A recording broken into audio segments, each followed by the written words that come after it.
in.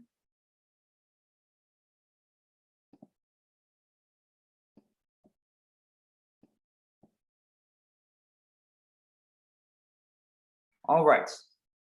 Hello, everyone, and welcome to the DAHS International Blockchain Hackathon. So I just want to start off by saying, first of all, thank you all so much for attending today. So we started this project about 2 months ago, and really it was a huge process that our whole team worked really hard on, and it wouldn't have been possible without all of you attending here today. And we actually have a lot more international participants, but from where they're living right now, it's around like 3 or 4, so it's hard for them to attend. But we let them submit their project earlier just because they're international and it's hard for them to just be able to be here today. But other than that, we really appreciate all of you for taking your time to be here for the next few hours and just being encouraged to learn more about blockchain and crypto. So once again, thank you all so much for attending today's hackathon. Now, what is today's theme?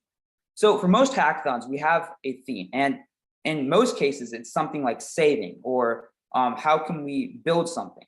But because this is a crypto-based hackathon, our entire theme was about blockchain. How can we use blockchain to better the world? And that can include many things. It can include aspects of crypto, NFTs, IoTs, which is information of things, and anything and much more. And if you're confused about what all of this is, don't worry, because we're going to explain all of this in today's meeting. And the DAHS CEO, Surya, in a few minutes, he's going to explain everything that you need to know to be successful for this hackathon. Okay. Now, why DAHS Hackathon? So our entire mission strives to promote blockchain education, since this is our passion. We know that education is the path to progress. We believe in educating younger generations on blockchain technology early on, and we think it will benefit the world. We also hope that this event will act as goodwill to attract the brightest minds toward DAHS and reward these folks with NFT prizes and scholarships. So basically, like I just read here, our entire goal is to educate people on the blockchain and crypto space. Now, I know that not a lot of students know about this, and that's the exact reason why we started this hackathon, so we can educate all of you. And if you do have a curiosity about this, the entire point of today's hackathon is so that we can actively allow all of you to engage in building a project that allows you to understand how blockchain concepts can solve a real major problem. And by being able to do that, you can understand the entire concept of blockchain and realize, wow, this is an amazing new technology that we can use to solve so many problems. And that's really our goal today. Not only to encourage all of you to realize the benefit of blockchain, but to be able to get rewarded and by creating an idea using such a concept. Now, what are the grand prizes? So like I said, we want to reward all of you for doing well in this hackathon. So starting off, the third place prize winner will get anyone who gets third place is going to get $200 and NFTs. And this will be split between the categories. So we have an adult category and a high school category. And the reason we did this is so that it will be fair for everyone. If we have a high schooler competing against someone who's been in the crypto space for a few years, we don't think that would have been fair. So we decided to split it between the categories.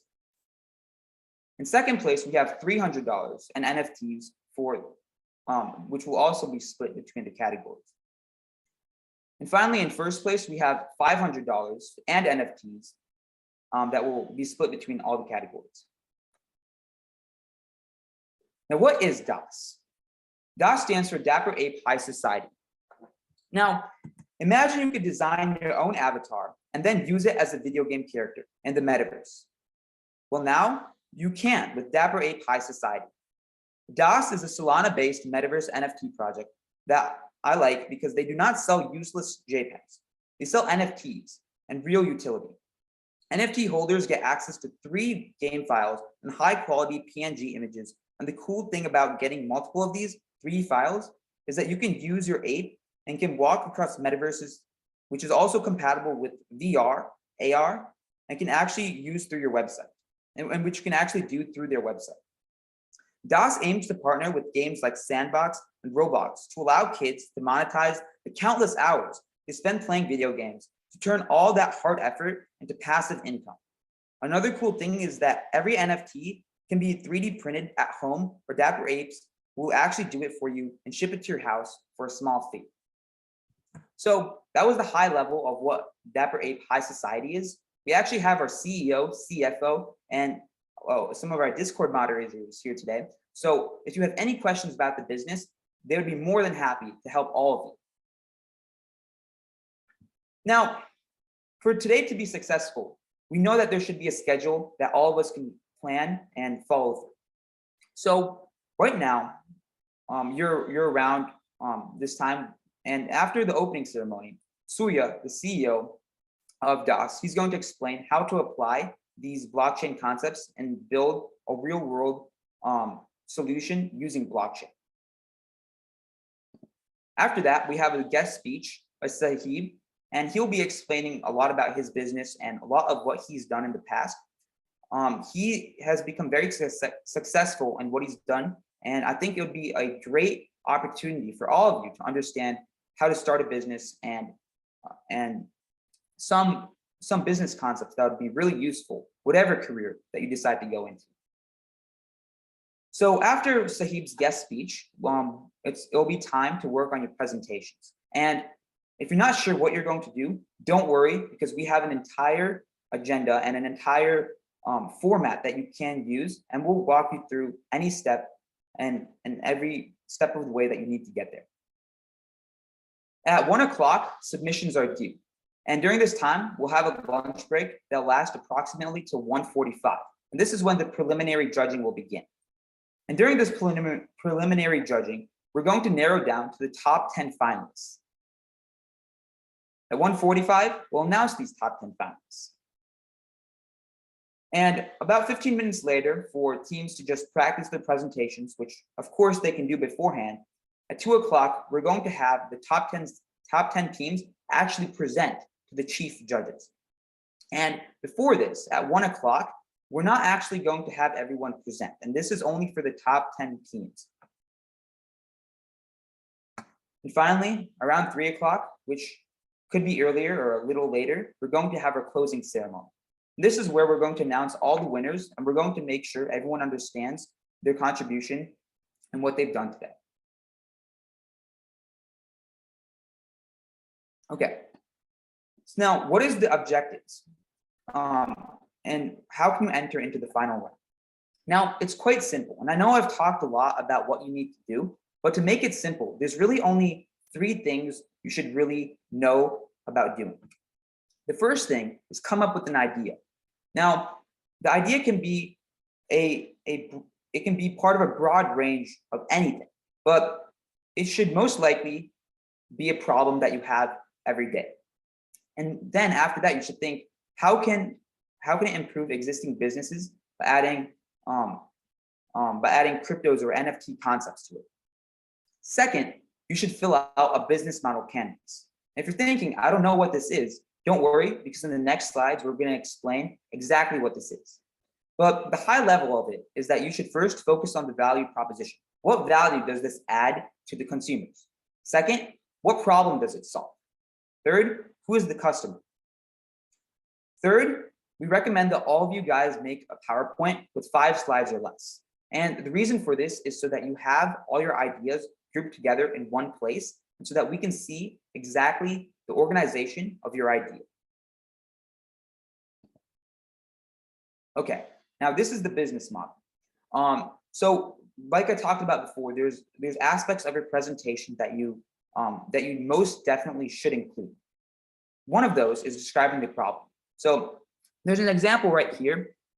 This doesn't really relate to blockchain or NFTs, but your problem should have a blockchain solution incorporated into it.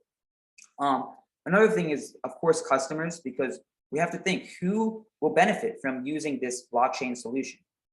Third, a value proposition. So how exactly will this help those customers? Third, what's the market? Is it going to be a specific place in the world? Will it be for everyone in the world? Who is it going to be for? Third, potential creative solution. This is the most important part. How can the solution that you're going to make, how is that going to relate to blockchain? And this is, like I said, the most important part, because the entire reason why we're having the hackathon here today is so that all of you can understand the potential of blockchain and how we can use it to solve real world problems.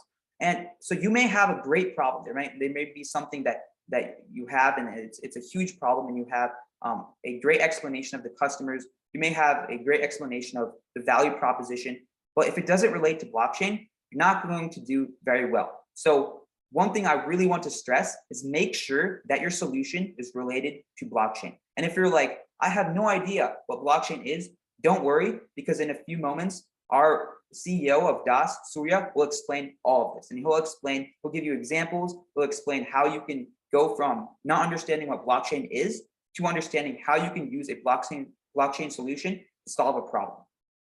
And finally, you should talk about some setbacks of this solution. So while there could be a blockchain solution, what are some things that you may have to come over? And what can you do to get over this? And so this is basically something that you guys can fill out just so that you can understand your business model. Like I said before, we're going to have moderators that will walk you through this stuff. So when we put all of you into your breakout rooms, we're going to have moderators walk you through any questions that you have. And we'll be sending you these slides so you can have all this information right here. Another thank you I want to give is to our chief judges. So thank you so much to Gregory Harmon and Bob Sopko. I'm sorry if I pronounced any of your names wrong, but I just want to say thank you so much for being here today. You did not have to do this, but you chose to spend a few hours of your Saturday just to be here and just to help other kids learn about the crypto space and blockchain. And yeah, we thank you so much for being here. And later at the closing ceremony, if any of you guys want to give a presentation or just give a few words, please do so. Now, I'm going to hand it over to our CEO, Surya, who will explain about blockchain technology and how it can be used to solve problems. Hey everyone, I'd like to start off by thanking you all for attending. It's honestly great to see all of you here. Like Pranav mentioned, we actually have 12 participants who are participating around the world, and it's like 3 or 4 a.m. where they are right now. So they were unable to make it, but we have 12 submissions internationally that'll also be considered as part of today's competition. And I'd like to thank everyone who's attending in person or no, virtually, and is here today right now. So for the next about 15 minutes, I'm going to be explaining a rough, all you need to know crypto 101 and blockchain 101. And regardless if you're a kindergartner or if you're a college professor, I think you'll be able to learn something. And I think the analogies I explain will also help you better digest what NFTs are or what problem crypto, blockchain, and all of this stuff solve. So next slide, please. So yeah, what is a blockchain? How does it work? For someone who doesn't know at all what a blockchain is, if you've never heard of the word blockchain, I'd start off by comparing it to like the internet. I would say a blockchain is almost like an internet, but it's a permissionless system that solved the Byzantine generals problem. So you may ask yourself, what is the Byzantine generals problem? And to best explain this, I'll dive into a small story. So back in the day, there was something called the Byzantine generals problem, where there was 2 cities. And imagine that the king of one city wants to get the message across to the other city that's like 200 miles away. And the only way to get messages across was by horse, by writing a real letter and having someone go deliver it. So the problem with this is just like this and emails today, it's really hard to regulate, meaning if a king from Kingdom 1 tries to send a king from Kingdom 2 a message, there's that 200-mile gap before the king in Kingdom 2 receives that message, where the messenger could be killed, he can be bribed, and the message will be acting like a broken telephone game. I can explain this better by using an email example. Let's say I forwarded you an email and you were gonna send that to someone else. you can actually go in and edit what other people said on an email, and the third party receiving your email would never be able to tell if that email has ever been tampered with. So this is the Byzantine general's problem. We need to have a permissionless system where everyone around the world can trust each other, that the authenticity of files has been kept. And this permissionless system is what we call the blockchain. So how the blockchain simply works is a user would request for a transaction, and a block representing that transaction would be created. And then that block is basically broadcasted out to all the nodes of the network. And depending on the network, those nodes might be actual human beings on the other end, or just like server farms. So once that node receives that message, the nodes validate the block and the transaction. And then after that, that block is added to the blockchain. So every single transaction that has ever happened since Genesis block in 2008, when Bitcoin was created, is basically documented on the blockchain and kept there forever as a permanent ledger. And this transaction is basically validated and then executed. Next slide, please. So yeah, blockchain is actually going to influence lots and lots of industries. I would estimate within the next 5 to 10 years, you wouldn't be able to walk out of your house without using some form of blockchain technology. Now, this is hard to believe, but I would compare blockchain right now to where the dot-com bubble and the dot-com boom was at like 1998. I think we're just yet to see what all changes blockchain is going to bring to our personal lives. It's going to influence everything. Stuff like marketing, advertising, charities, Internet of Things, the music industry, the art industry with NFTs. It's going to A to Z revolutionize everything. And I'm going to discuss a little bit more in detail here on the next slide, what type of segments it can influence. So these slides will actually be shared with you. Pranav will actually put the link in the Zoom chat. And this is actually an idea bank. So going back to the main point for today, what you're all trying to do is basically create a business model that utilizes blockchain technology to make the world a better place. And I know since our expertise levels vary from beginner to crypto expert, it might be hard for some of the beginners to catch up and get thinking towards the right direction. So we basically have this idea bank here for you with 20, 30 different market sectors and ideas of businesses underneath them. So if you're ever stuck on thinking of a business idea, just come back to the slides and circle through the sectors and think, what are you passionate about? What problem speaks to you the most? Just a general note, it's usually best to go out there and solve problems that affect you. And if you're the part of the customer base, you're actually far more involved in the product and the product development. So yeah, just as you're picking what problem you should solve using blockchain technology, ask yourself are you in the target market? And if you are in the target market, you'll easily be able to hit the points we're looking for. Next slide, please. Yeah, so here's when I actually want to share an example of how cryptocurrency has been used to help the world. So when most of us think about blockchain, cryptocurrency, we always just think Bitcoin, Ethereum, or just Bitcoin. Most people just think Bitcoin. But the thing is, cryptocurrency is actually just a portion of the entire blockchain technology applications. So a good example of how blockchain technology can be used outside of cryptocurrency is Cardano cows. Now you might ask yourself, what is Cardano cows? So Cardano is actually one of the top 10 cryptocurrencies in the world. And what they did is they created something called Beefy Chain. And what Beefy Chain is basically is in Africa, they had a problem where landlords would basically take cattle away from peasants and people that they gave land out to farm on. And what they would do is if they had a bad season, let's say, and there was a drought, then those farmers and the poor people in those countries weren't able to pay the rent for that land. So what the land owners and the land serfs would do is they would go in and actually seize all the cattle of the lower class people and the poor people. And this caused a huge problem because in third world countries like India and Africa and continents like Africa, people and small families rely on the livestock around their house. So like they rely on chickens for eggs, they rely on cows for milk. And they even rely on cows as a source of passive income, since most of these people that have cows actually sell the milk on the secondary market. So if they're unable to pay the rent, let's say for a month or two, and then their landlord comes in and takes away their only source of income, they're basically left to starve.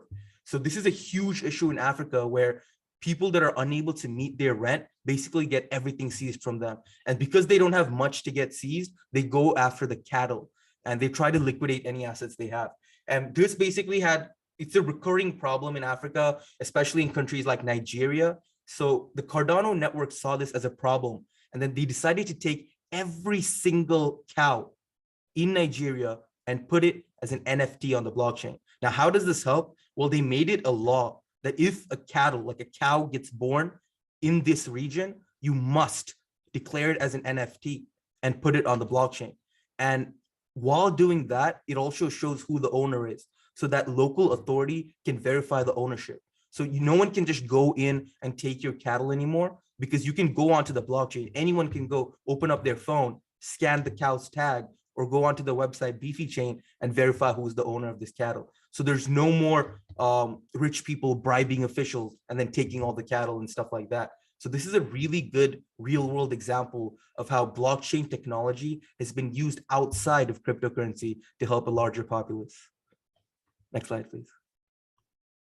So up next, we have our guest speaker who I'll introduce shortly. But before that, I wanted to answer any general questions you had about cryptocurrency, about blockchain, any question you had. It can even be about the hackathon.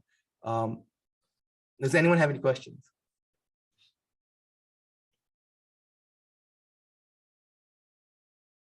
Yes, Zaina, you have a question? Please go ahead.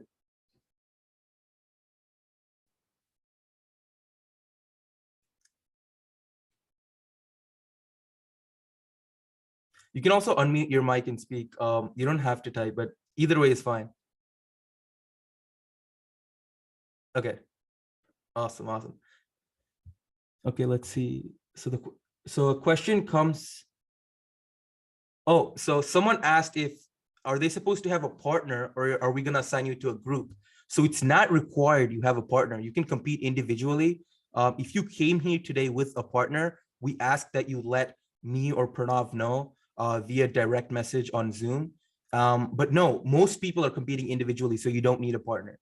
And the coolest thing is many people from the DAHS team, me, Pranav, Mark, and Morris will be coming around these breakout rooms to actually help you individually. So it's almost like you do have a partner, because people that have experience in the crypto space will be jumping room to room to room to basically help you with your business model, and basically have a concrete elevator pitch that you can present to our chief judges.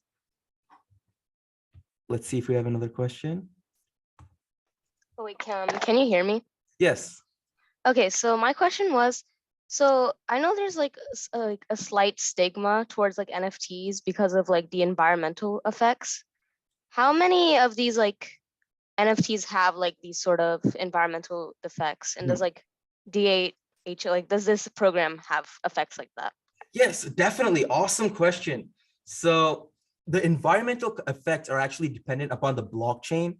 So something like the Bitcoin blockchain uses so much electricity that it's actually impractical for the long run. But something like the Solana blockchain, which is what DAHS is running on, is far more energy efficient. And I'll explain why. So the way the Bitcoin blockchain works is, let's say I'm trying to send you money. The Bitcoin blockchain has to go back to every single transaction that existed from 2008 till now and verify each single one until it reaches to your transaction. So that's how the Bitcoin blockchain works. And because it has to do that every single time for each transaction, that means as we expand and get larger and larger, the electricity costs just keep on rising. So it's really inefficient. And that's why there's a huge concern about Bitcoin blockchain and electricity. But other permissionless platforms like the Ethereum blockchain or the Solana blockchain, their code is actually, you can change it. So these companies are actually making it more energy efficient as they go. And they're actually not using that system where you have to backtrack all the way to the Genesis block. They're using something called proof of work and proof of stake.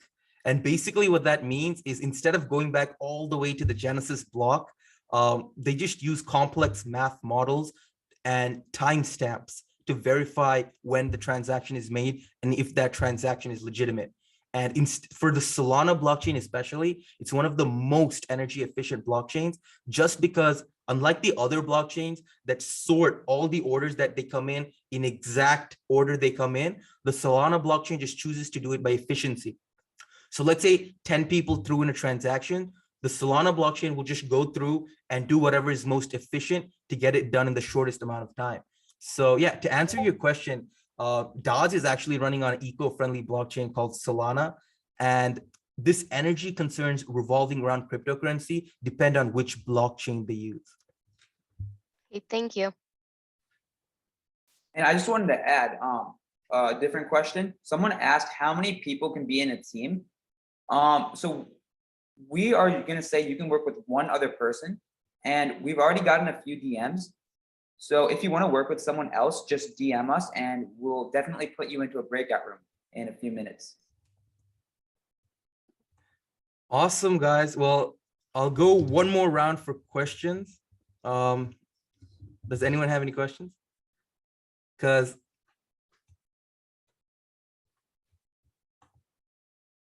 let me look if we got any questions from the international people. 1 second.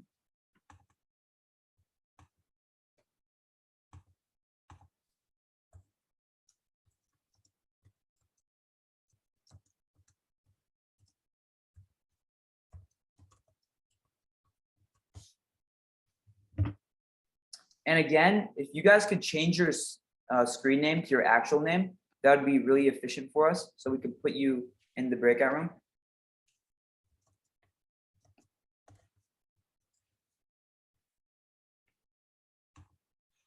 Okay, so while we're waiting, actually I can discuss a little bit more about DAHS. Our guest speaker will be here about in about 10-15 minutes. So while we're waiting, I can answer any questions as you guys think of them. And I can also explain what DAHS does differently and why everyone hates NFTs. So everyone hates NFTs because 90% of NFT projects out there today are a scam or just made with pure money grab intentions.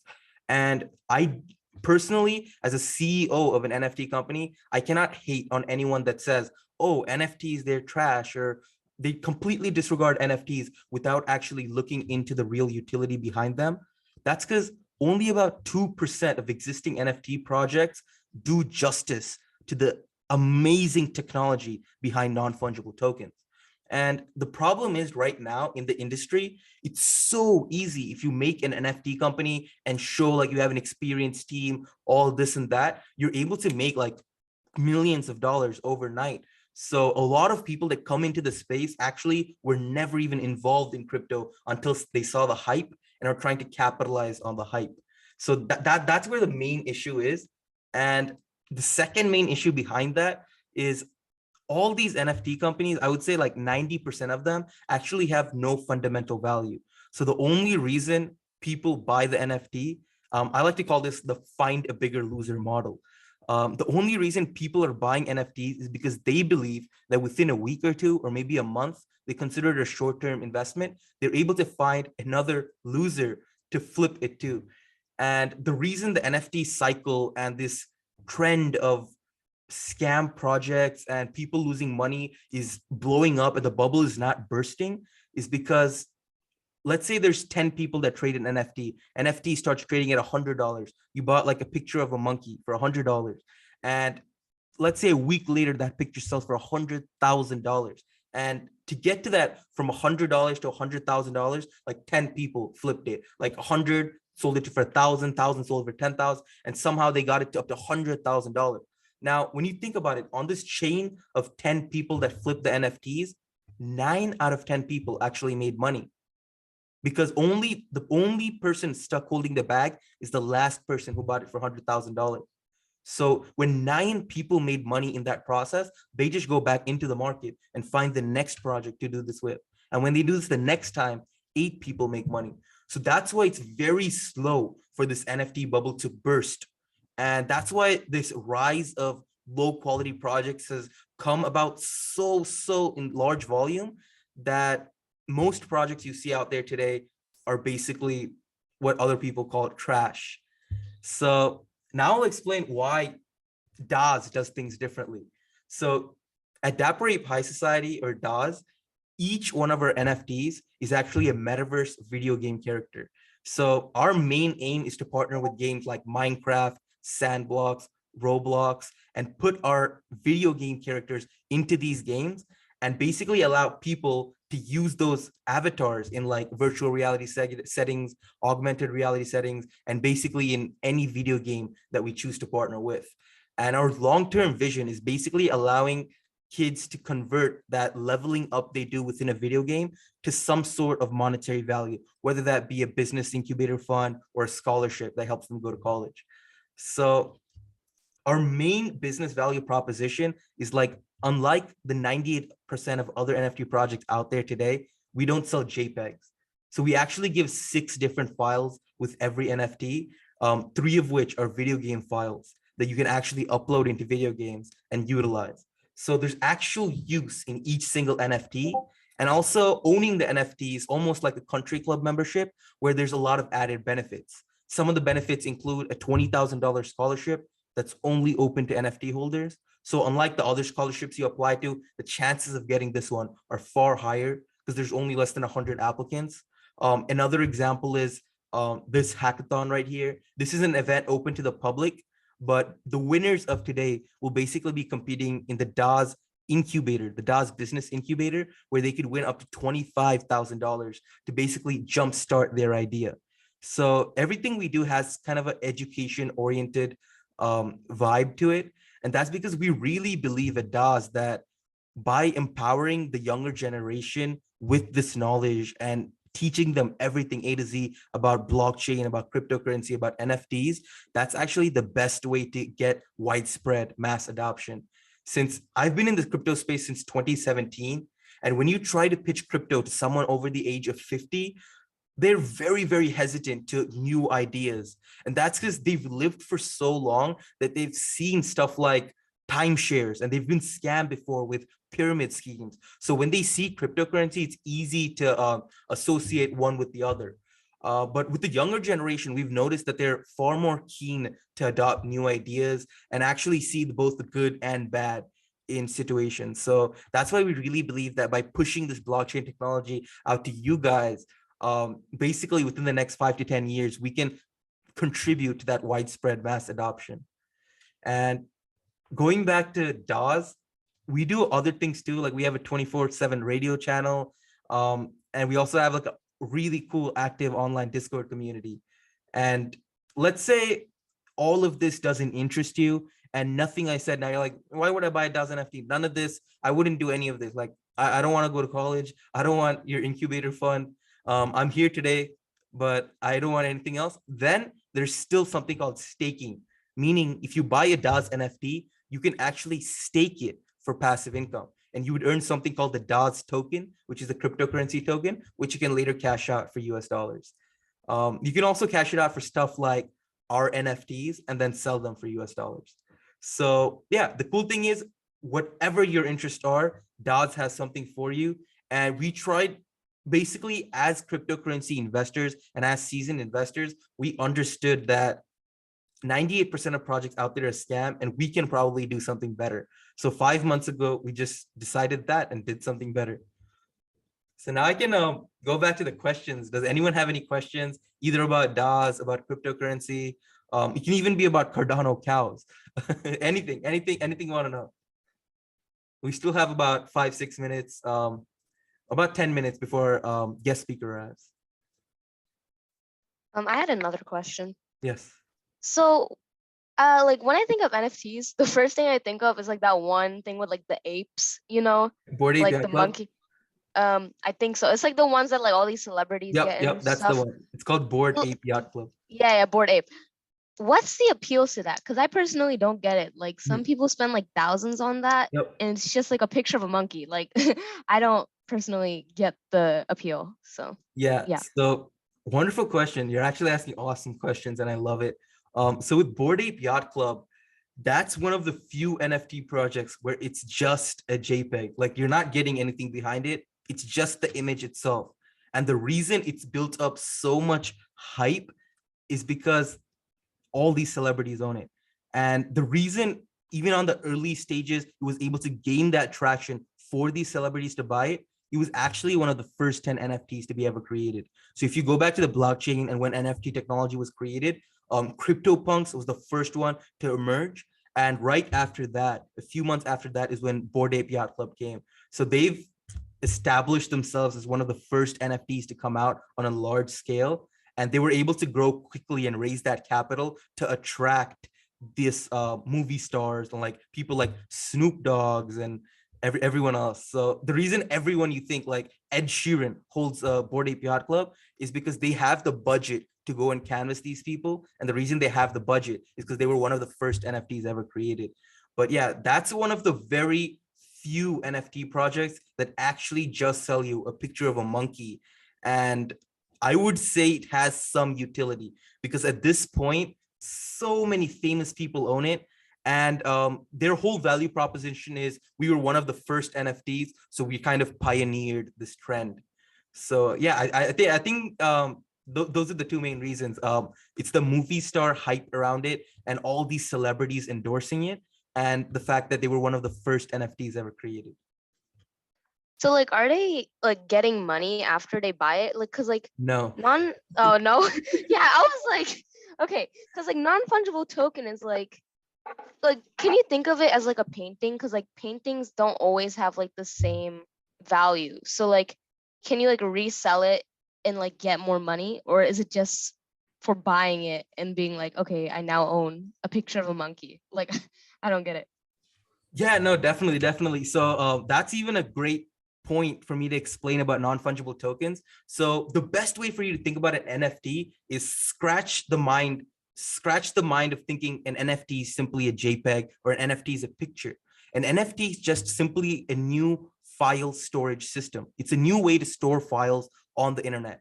So NFTs are stored on something called IPFS, the Interplanetary File System.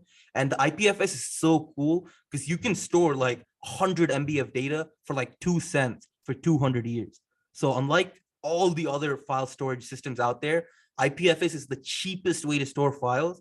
And also, once you store a file there, no one can corrupt it. Like no one will be able to hack into it because it's the blockchain. So every single transaction is went and back verified. So if there's anyone trying to hack it or something, it can just be reset back to its original form because you'll find that discrepancy as the nodes solve the block.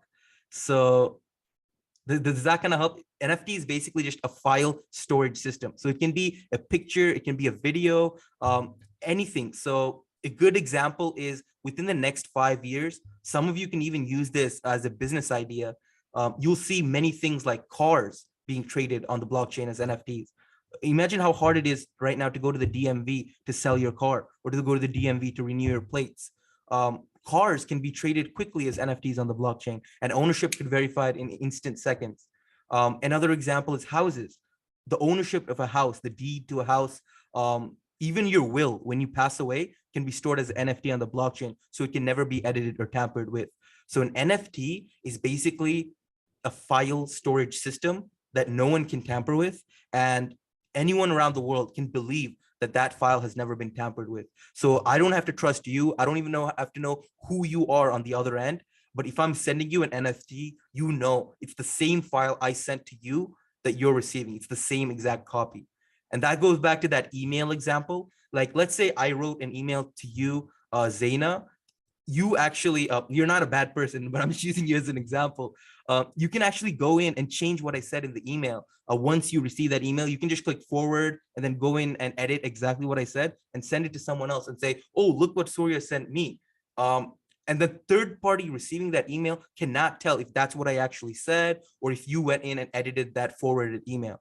And now that's the problem NFT solve. It's the Byzantine generals problem. If you ever need to send a file or if you ever need to verify the authenticity of a file storage, it's the best way to proceed with that. So that can be used in the medical field, that can be used in art. The reason it's very popular right now in art is because it's something people can see. Like if you sell them the art Like, for example, the world's most famous NFT artist is called Beeple. He sold his NFT for $69 million. And yeah, so basically he can verify that, oh yeah, I am Beeple. This is my original piece of artwork. And anything else that anyone copies is simply a copy because it's stored as an NFT on the blockchain. So when I'm going online, and the person who bought that 69 piece of art never met the artist in person. He actually never even left his house. He bought it off his laptop. So if you're making those large ticket purchases, a house, a car, even like a $69 million painting, you can rely on NFT technology to make sure the authenticity of those files have never been tampered with and that you're receiving what you're paying for. Thank you. And I just wanted to add, so when I first started learning about blockchain, like a few months ago, I was like really confused, like at least like the first time I heard about it. So if any of you guys still have questions about what it is, or if you're confused about how it works, and not just blockchain, but like NFTs or crypto, or Surya said, the information of things, if you're confused about how any of that works, just let us know and we'll go into your breakout rooms and we'll explain it to you with you. We can like walk you through it, and anything that you need help with, we're there. So please don't be afraid during the next few hours to speak up and ask any questions that you have, because all of us, all of the moderators would be more than happy to help all of you learn this information. Definitely. And I actually have one more question that popped up. So the question comes from Ains. He or she says, does the creator of an NFT make money from it after they sell it, or do they lose all of their intellectual rights to the NFT? So the coolest part is the creator of the NFT decides if they want to make money after they sell the NFT or if they lose the intellectual rights. For something like DAHS NFT, if you buy the NFT, you own the complete IP rights to that NFT. So you can put it on a t-shirt and start selling it, or you can do whatever you want with your NFT and it's completely 100% the rights are yours. But with something else like Bored Ape Yacht Clubs, it's a 50-50 concept where the company still owns it and they share ownership with you. And there's also some other projects out there where the company itself owns 100% rights and you just have the token itself that can be traded. So the more rights that you actually give to the NFT holder, the more value the NFT has. So if you let them license out that NFT, then the NFT can go higher in value. If you give them 100% rights like we did, then the NFT can go higher in value. And going back to the first part of that question, does the creator of an NFT make money after they sell it? It's completely up to the creator. So for example, most people, the industry standard right now is to have a 10% transfer tax. And that means every time an NFT gets sold, 10% of that money actually comes back to the creator. And that's the industry standard right now. Most people stick it at 10%. And what I've seen in the industry is if an NFT blows up to, let's say, $1 million or like $50,000 each, then basically that 10% transfer tax, the companies drop it to 5%. So like going back to Bored Ape Yacht Club, Bored Ape Yacht Club started out with a 10% transfer tax, but then when the price of their cheapest NFT reached $50,000, they basically made it a 5% transfer tax, since those large ticket sellers, they weren't too happy with losing 10% every time they sold it. So yeah, it's actually a living, breathing document, and you can actually go back and edit that transfer tax as well. And yeah, to answer your question, yes, most creators of NFTs receive money after they sell it. And most NFTs, when you buy them, you have complete rights to them, or at least you share rights 50-50 with the company that made them and yourself.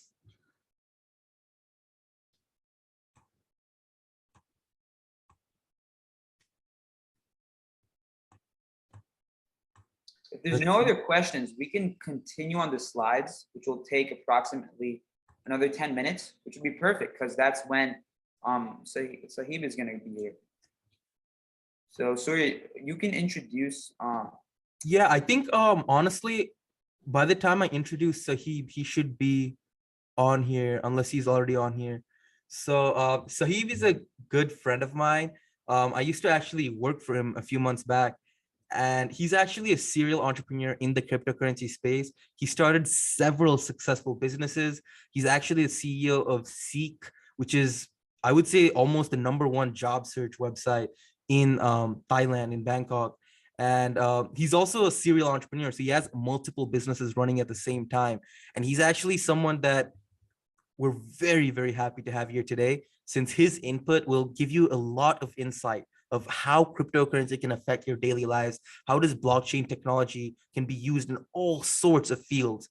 And he'll actually share a little bit about his company that didn't start out as a crypto company, but then he thought by adding blockchain technology into his existing business model, he can both serve his clients and his staff better. So we should really look forward to this. I think he'll join in a few minutes.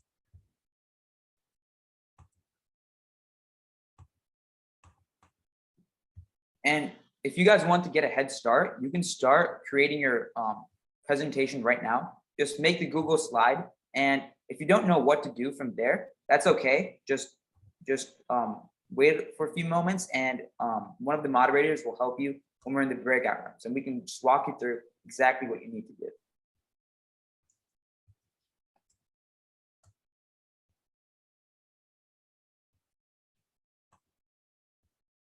Yep. So you should be here in like 2 minutes. Awesome.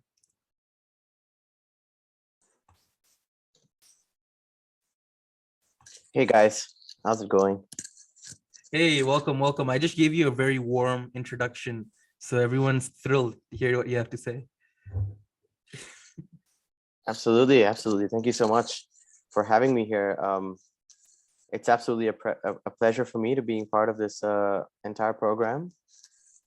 Kudos to the DAHS team who's put up this awesome, I'd say, NFT project that has pretty much prevailed above all sorts of, the fish, or I'd say the sea of NFT projects that you're seeing launching every now and then. Yeah, great. Surya, so how would you like me to go about this? Honestly, you can just share a little bit about Seek and then how you decided to implement blockchain technology inside, and how basically lead into how blockchain technology can be implemented into every single sector. Like I was just discussing to everyone how like very soon we'll see like cars traded as blockchain or houses traded as blockchain. And right after your speech, basically everyone is going to break out into breakout rooms and try to create their own business using blockchain technology, cryptocurrency, DeFi, or NFTs. So if you can just briefly touch on what exactly you do or what you've done in the cryptocurrency space, and then maybe tie that into how will in over the next 5 years, over the next 10 years, how do you see cryptocurrency affecting our daily lives, blockchain affecting our daily lives, or NFTs affecting our daily lives? Absolutely. And just to respect the agenda today, how much time do I have? Because I could often get... You have as much time as you need, but you have 15 minutes.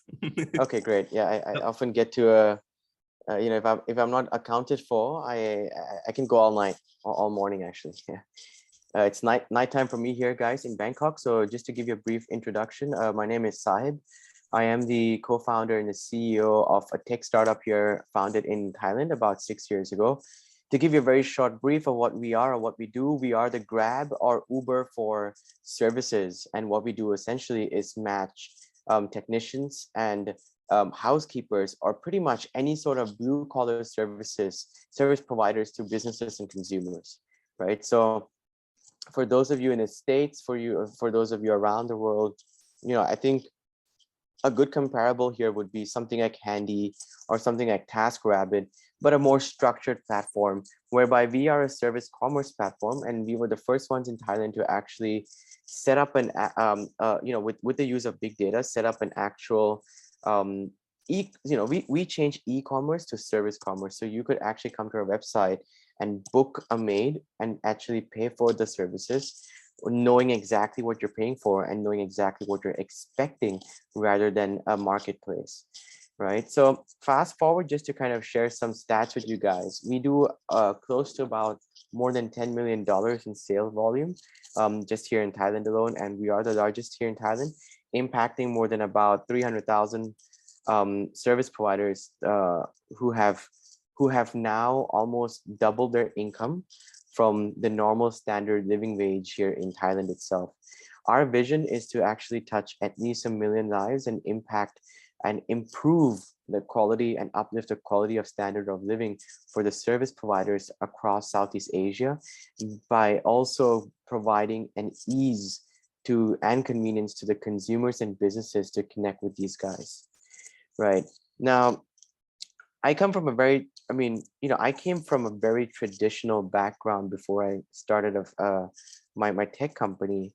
And that pretty much was me coming from a textile background, part of my family business, right? But I always had a vision of kind of making or building something that will impact people's lives, and not just people like 100,000 or millions, but 10 millions of people, right? And I guess the only way you can actually impact that many people is with technology, because for one thing we know is we wake up, we breathe, we eat, and we interact with technology in every second of our lives. Agree or not with me, pretty much we are glued to our phones, our devices, our laptops, or at least have an interaction with technology of some sort. Now, the question always arises, how do you actually be able to keep up with the innovation around you, right? Because as they say, it's not the big fish that eats the small fish anymore.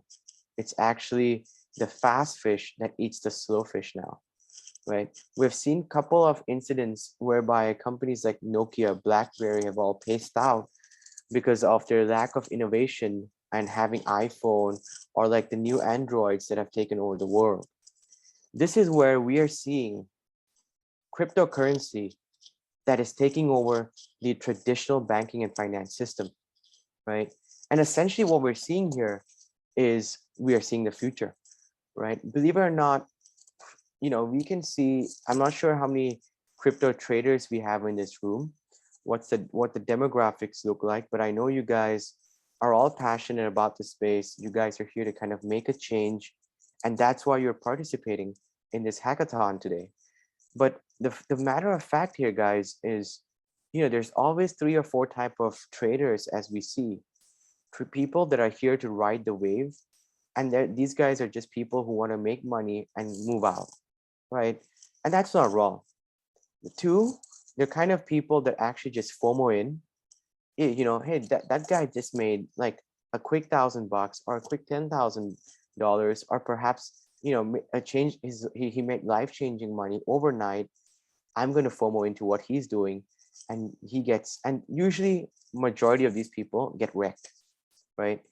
The third kind of people are long-term investors, right? Who believe in the space and who know that this is here to stay.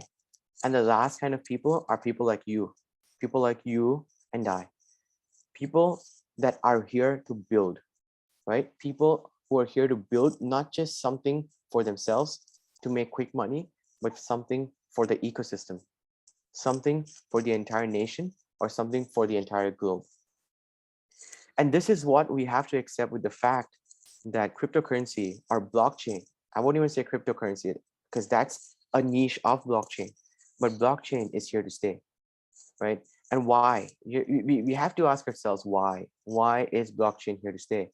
When you think about it, it eradicates all sorts of the lack of transparency, the lack of trust, and the lack of speed between how we can now interact with people, be it friends, family, business around the globe, right? Think about immigrants who go abroad and they have little to no means of sending back money to their families back home. Traditionally, you would go to a bank, and you would kind of transfer this money and make sure that these guys are there to transfer the money or funds back home, right? Hey guys, just give me 2 minutes, yeah, if you don't mind, just give me 2 minutes.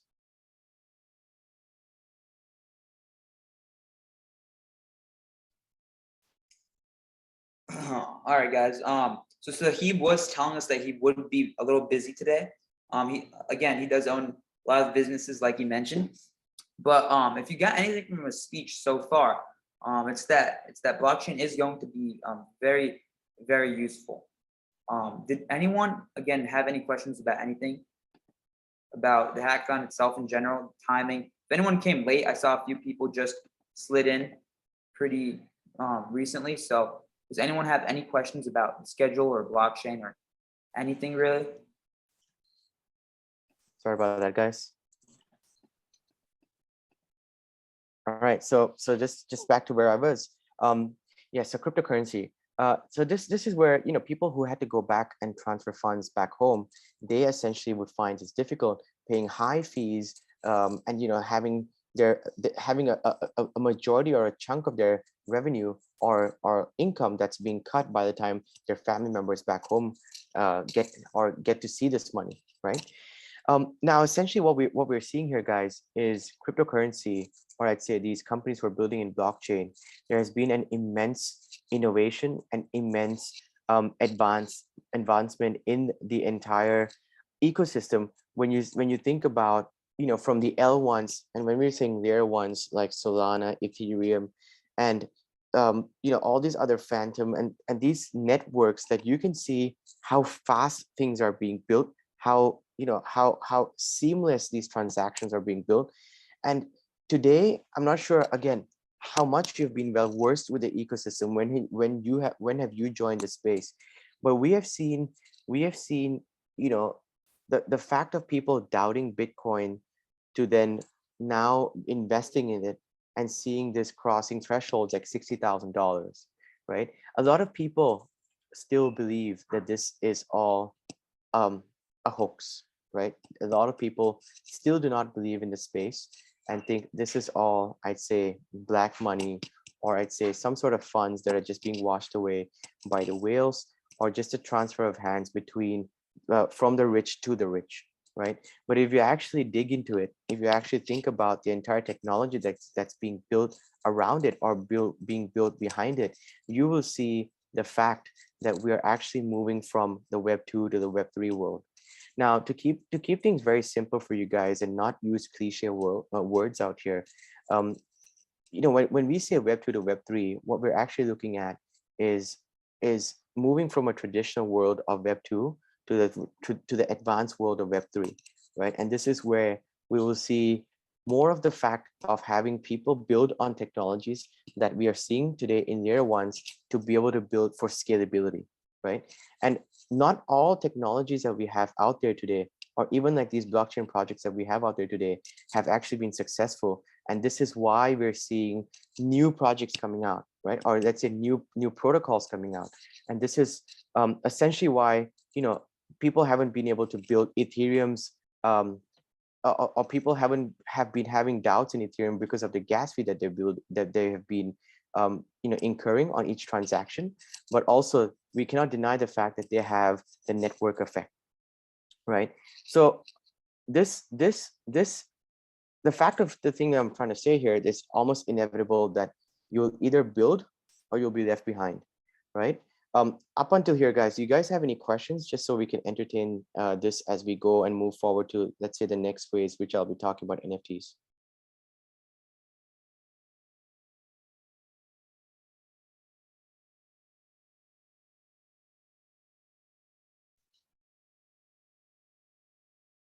If no questions, I'll just move on. I would ask a quick question.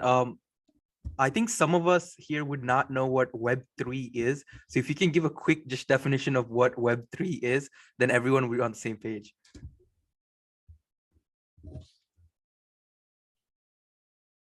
Absolutely. So when we talk about Web3, right, and basically Web 2 is everything that we have been building on today, right? When we say Web 2 is basically what we're talking about, the traditional servers, the traditional buildings on the websites that we build on today, and the technology that we use in different languages, being Node.js or not, right?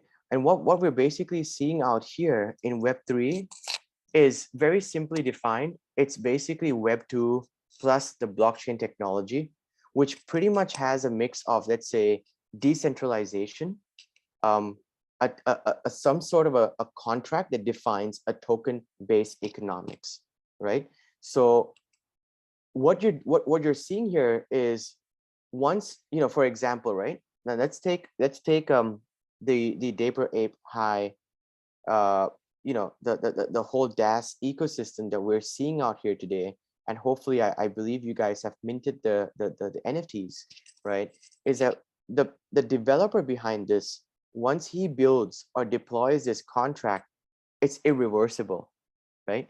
You cannot, I mean, obviously in technical terms, he could still build on it, but when he deploys a certain contract, and if you guys actually know how to read contracts, a good contract or a legit project would actually deploy a contract to the point where it's irreversible, so that there's no sort of a change in the promise that the initial promise that they have proposed to you on day one, right?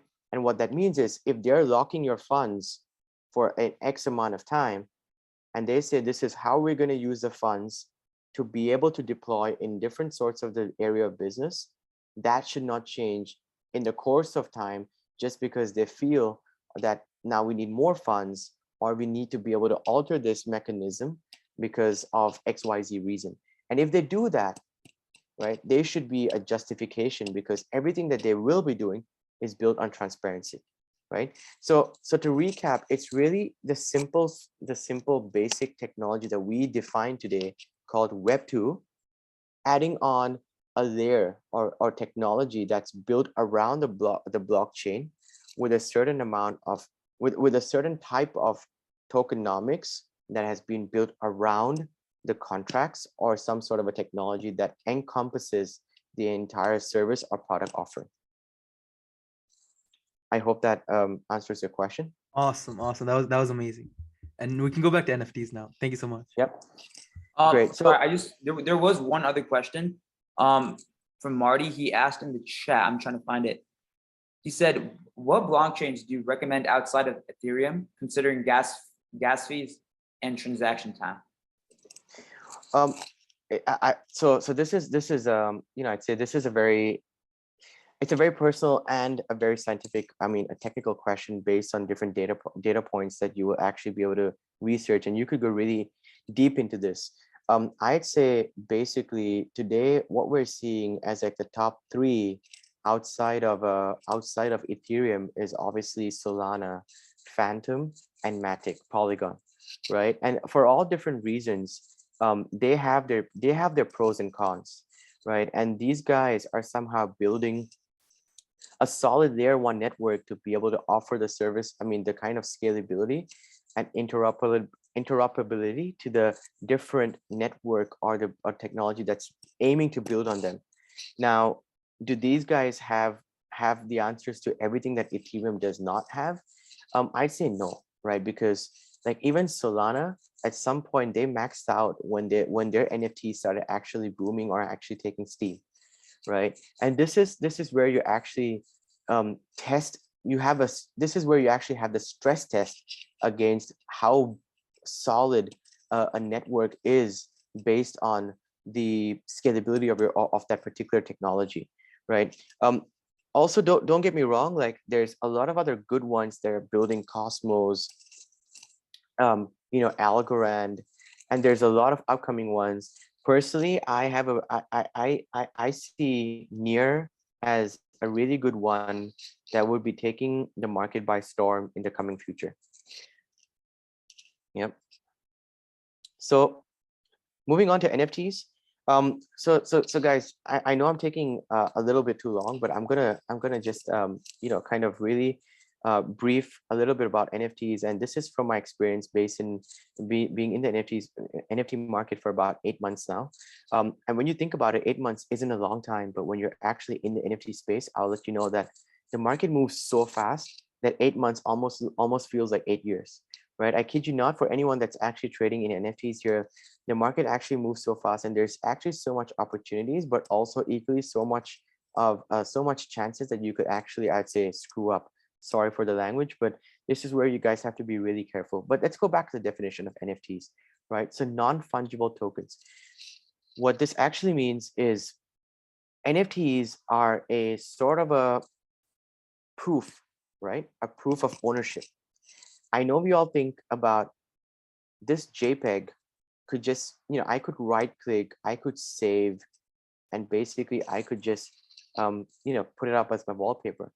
The matter of fact here is, when Picasso painted his masterpiece, or when people sold his masterpiece, all these original sort of art have a certain ownership to that links back to an individual or an entity, right? So you could see JPEGs floating around the entire internet or ecosystem. But when you actually want to own that piece, it actually comes back to the one person that actually owns that piece based on the actual technology and blockchain that we know of today, right? And that person has it in his wallet that has been proved by a transaction hash, right?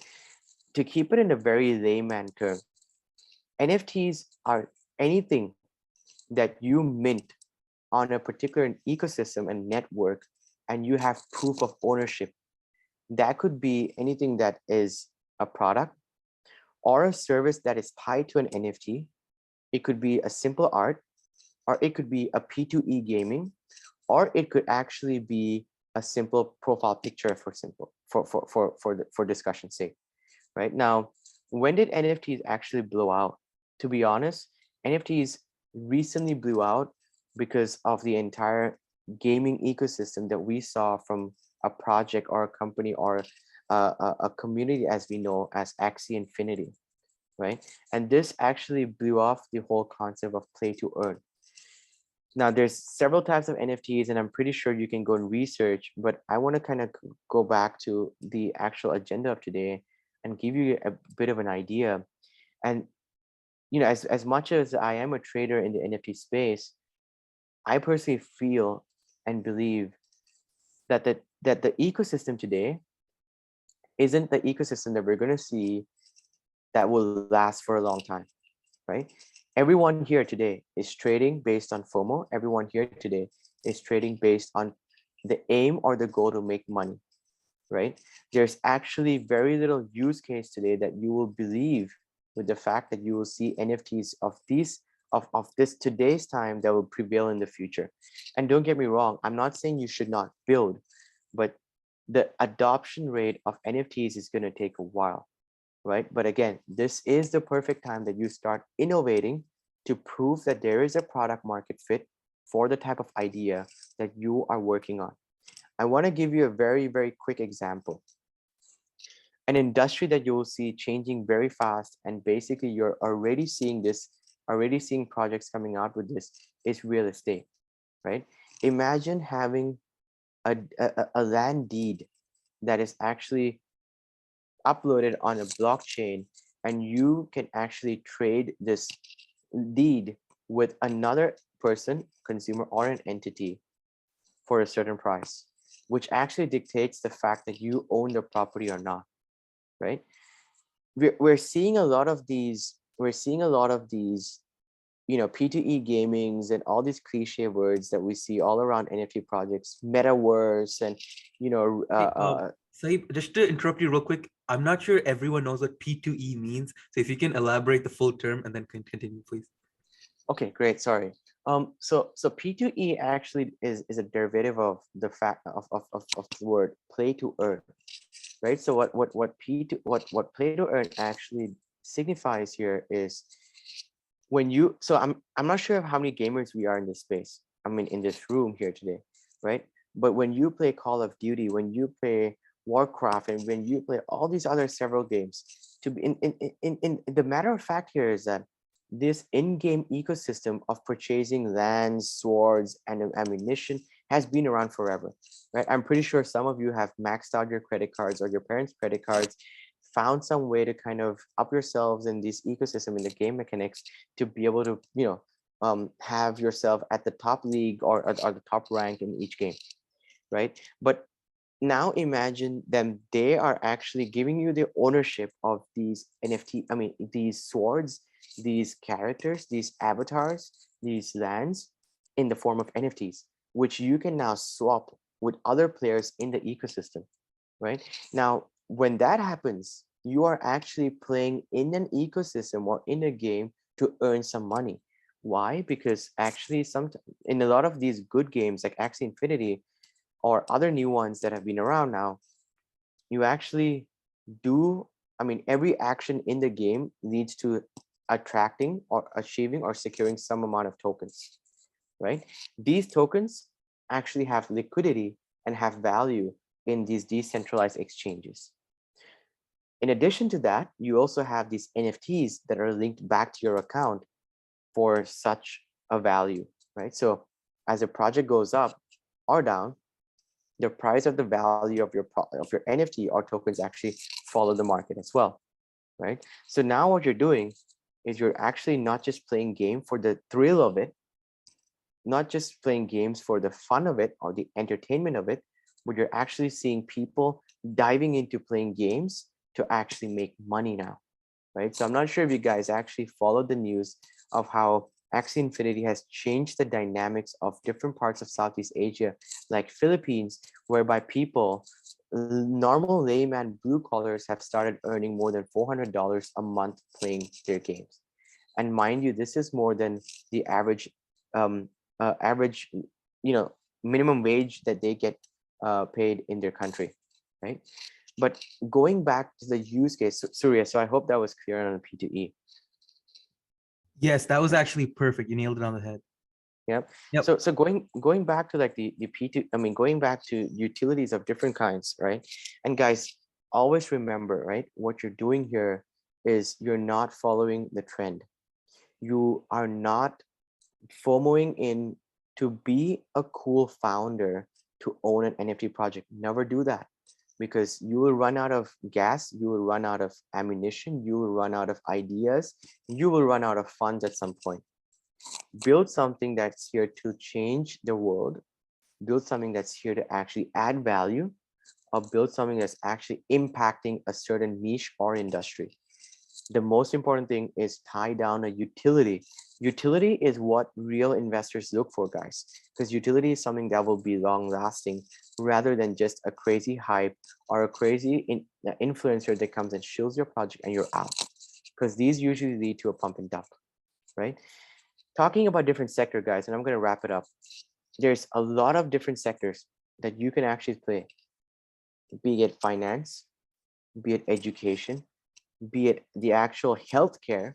Huge opportunity, guys, in the healthcare space that NFTs can change, the crypto world can change. Education space, right? Imagine what you can do to incentivize and gamify the way kids learn, the way people learn languages, the way people interact with different courses, right? And obviously the one thing that we cannot forget is the banking, right? And the last, not the least amongst many, is obviously the gaming industry, right? Don't get me wrong, guys, like this whole metaverse thing has just come around when Facebook changed the name to Meta. But the reality of fact is that the AR, VR things that we have seen in the past 4 or 5 years has always been around, but no one actually defined what the metaverse is. Until today, there's no one that you can actually bank your money on to say this is the metaverse or this is that ecosystem that's going to prevail in the metaverse, right? Even if you think about the biggest and the largest ones like Sandbox, Decentraland, and these guys, think of these guys as Facebook, Amazon, Walmart, right? Microsoft.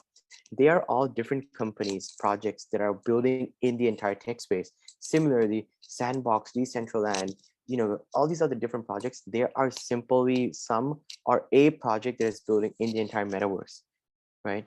So guys, to wrap it up, NFTs are not scams unless you actually add value to it, right? Non-fungible tokens give you a proof of ownership that is transferable for a certain price or not, and has value tied down to it, whether that is a proof of ownership, a product, a service, or whatever that you want to name it, right?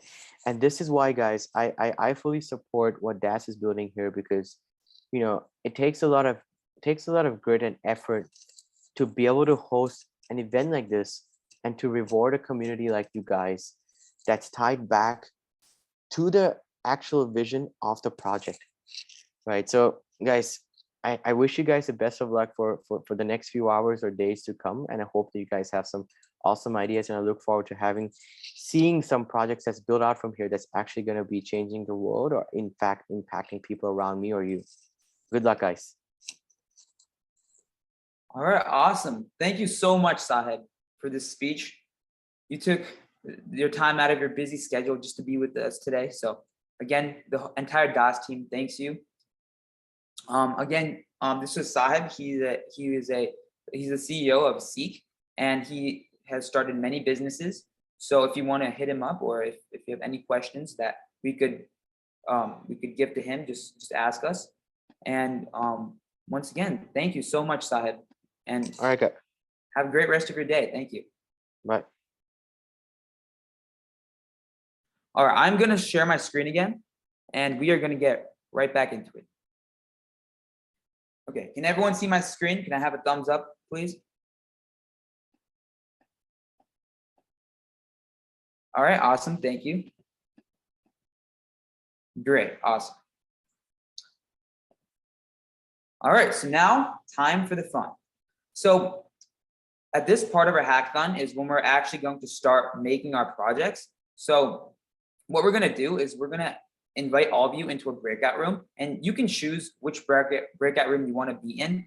If you have a partner, which I think about 5 of you do, just make sure that you are in the breakout room with your partner. And if there's any confusion over that, we'll help you out. And just some things to go over. Since this is an idea hackathon, you must create a presentation, and preferably it would be a Google Slides that incorporates the components shown on the slides that had followed. So the things like the business model, and an incorporation of blockchain technology, all that stuff. And if you have any questions about that, any of the moderators here would be more than happy to help you. And there were a few questions about, what if I want to do more than just a presentation? What if I want to show you a program that I made, or code that I wrote? Of course, you should definitely add that into your presentation. Just put another slide and show that code, show the project that you made. But just remember, if you do make it into the top 10, your presentation cannot go more than the time that you're given, which would be about 3 to 5 minutes. So if you are going to present something else other than just the main business model, make sure that it will not take that long, and it takes more time than presenting the idea, which is the main aspect of this hackathon. So without further ado, what are you waiting for? Let's get started. And Surya, would you like to just say a few words about what people are going to do now? Yeah, definitely. So I've already opened up the breakout rooms. You should be able to see them. So what's going to happen basically is between now and 1 p.m.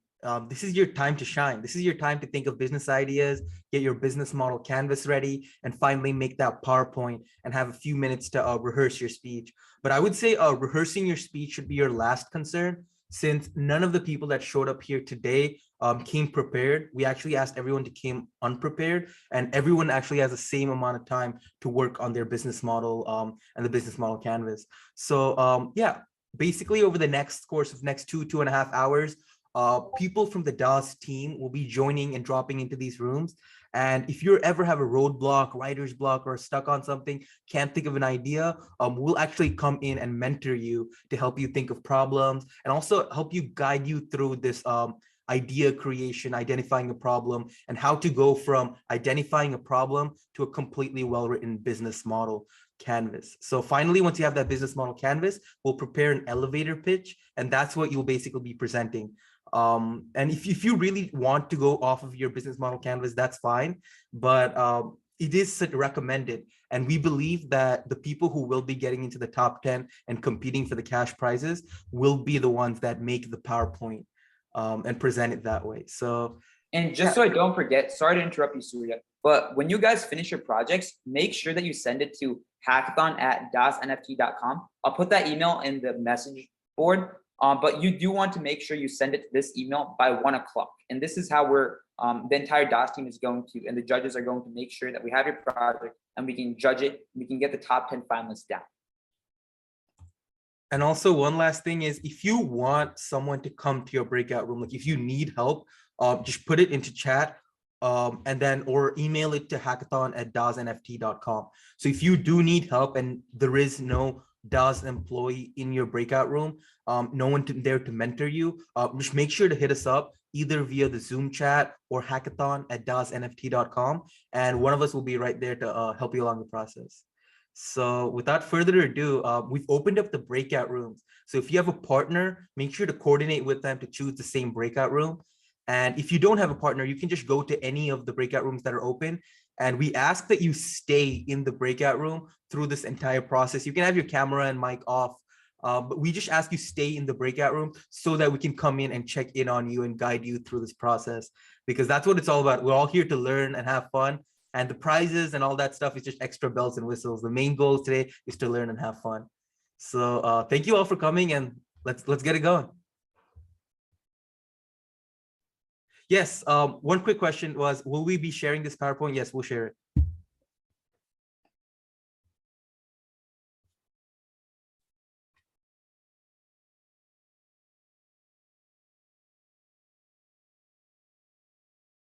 And Pranav, we can wait like 5 minutes and then start going in between the rooms. Sure. Yeah, we have 5 people from the DAHS team here today. So, Okay. yep.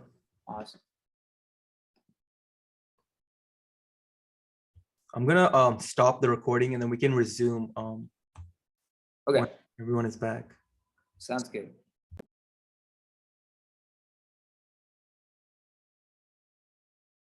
I just realized we weren't recording this for our YouTube live stream. So we just went on live on YouTube.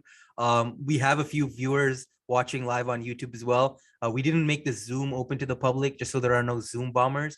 So for the people watching on YouTube who are just watching this now because I turned on the live stream, just to catch you up, we just announced the list of finalists and they're just about to start presenting.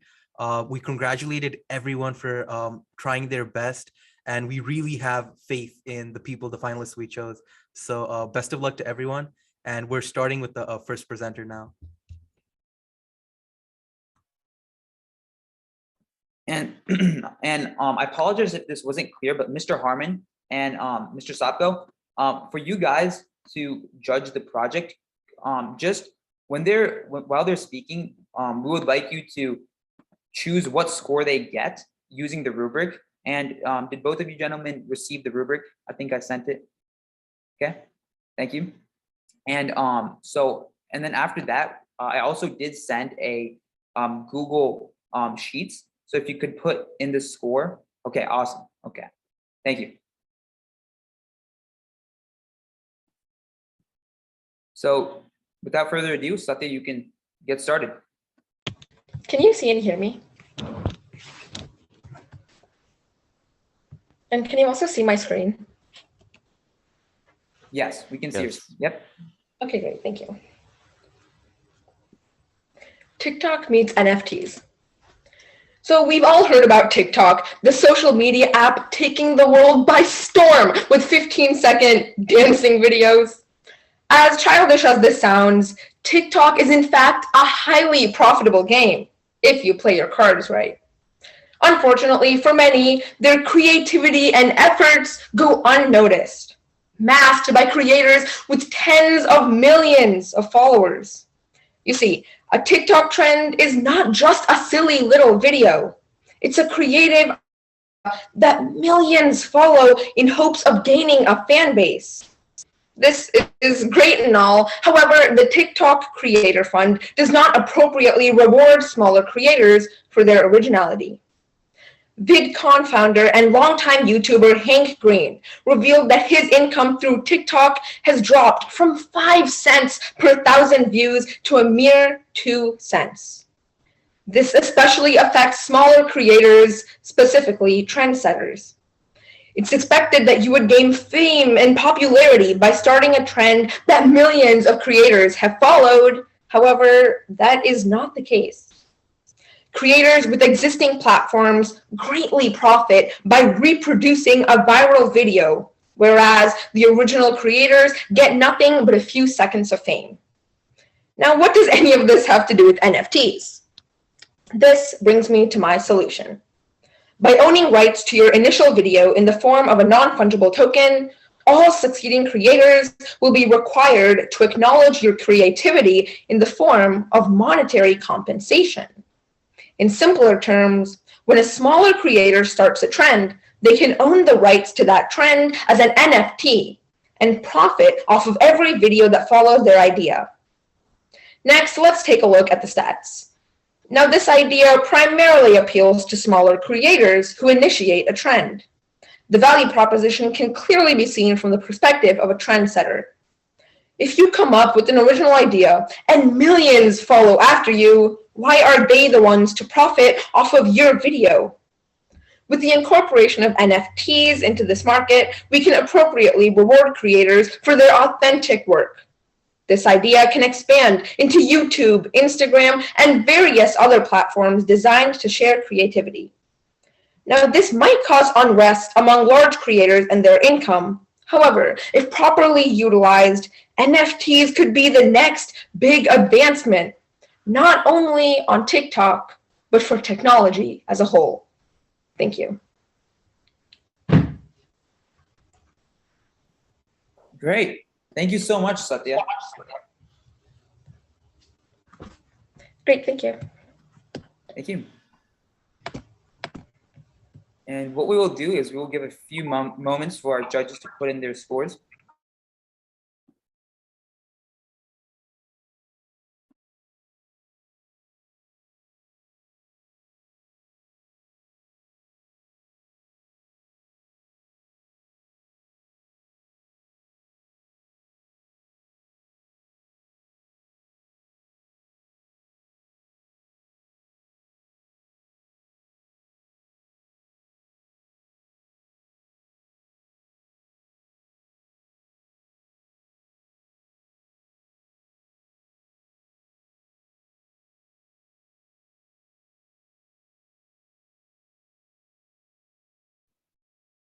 And as the judges are finishing up their scoring for this round, we can also announce the next participant and let him get prepared so that we can start right away. Yep, thank you, Surya. That's a great idea. And just one thing before that, Mr. Sopko, I'm not seeing you on our Google Sheet that I sent. Were you able to receive that email?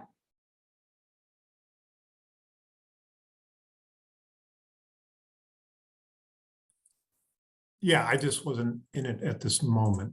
Let me, Okay. I've got a couple of windows open. Give me a second. I got Yeah. out of it. I didn't know if we were going to dynamically judge or just judge at the end. I was writing it on the side. Okay, not a problem. That is okay. And so I will announce the next presenter, which will be Adrian. So Adrian, you can get your screen ready, and you can don't start yet, but you can get your screen ready. Also, I really appreciate other people competing and also people watching on YouTube asking all these questions. But we will not, unfortunately, have time for questions. But yeah, I really appreciate the enthusiasm and everyone asking questions, so it's great. But yeah, unfortunately, we won't have time to get to questions today.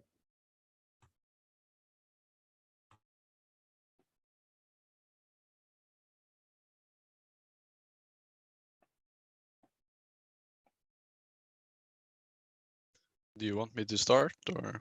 Not yet, Adrian. Okay. Could you, Mr. Sopko is putting in his score, which will, and you can start in just a few moments. We'll let you know. Okay.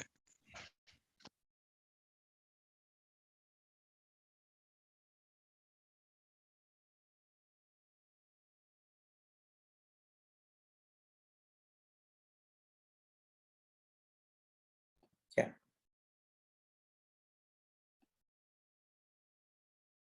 All right, awesome. Okay, Adrian, you may begin. Okay. Yeah. The judges, are you ready? I had to make sure. Okay, thank you. Yes, go ahead. Yeah. Okay. I just have to say I sadly don't have a camera on this PC, so you just have to listen. Yeah. My company is the potato grading company. I have named it after the potato sorter we're going to use to grade to grade cards, collectibles. And that's the market we're aiming at, the collectible market. So the problem within that market is that it's really slow and inefficient. There are a lot of it's a lot of manual labor, a lot of humans that has to grade each card, and that's really expensive. Companies are getting huge backlogs, and the prices has just skyrocketed per card.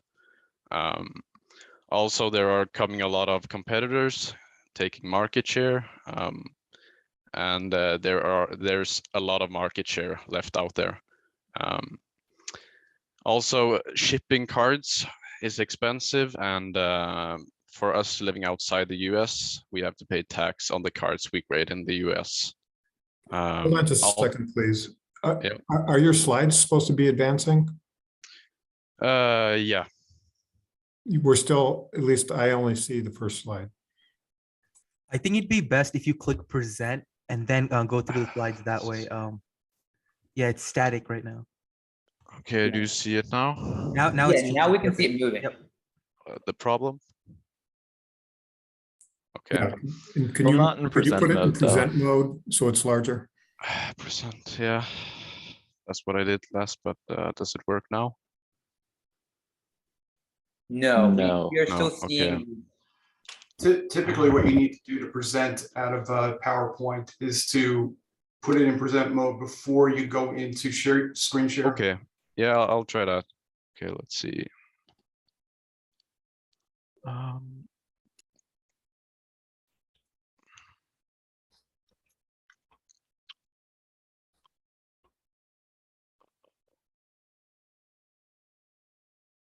Do you see it now? Is it working? We can see it, but it is a little smaller than before. It's I'm not sure if I this believe it's showing the presenter notes. Yeah. Okay, let's see.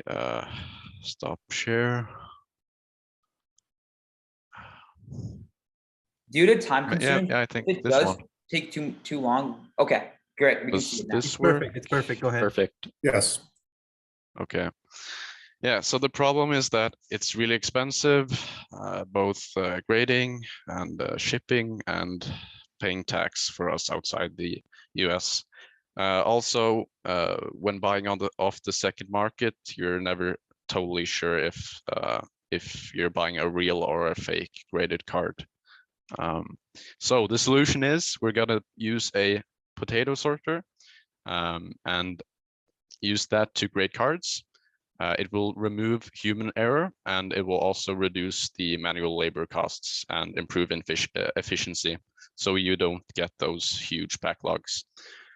We will also get indisputable or verified ownership of the collectible, and that will be on the blockchain. So we will have a history of all the owners between the transactions when you sell and buy the NFT.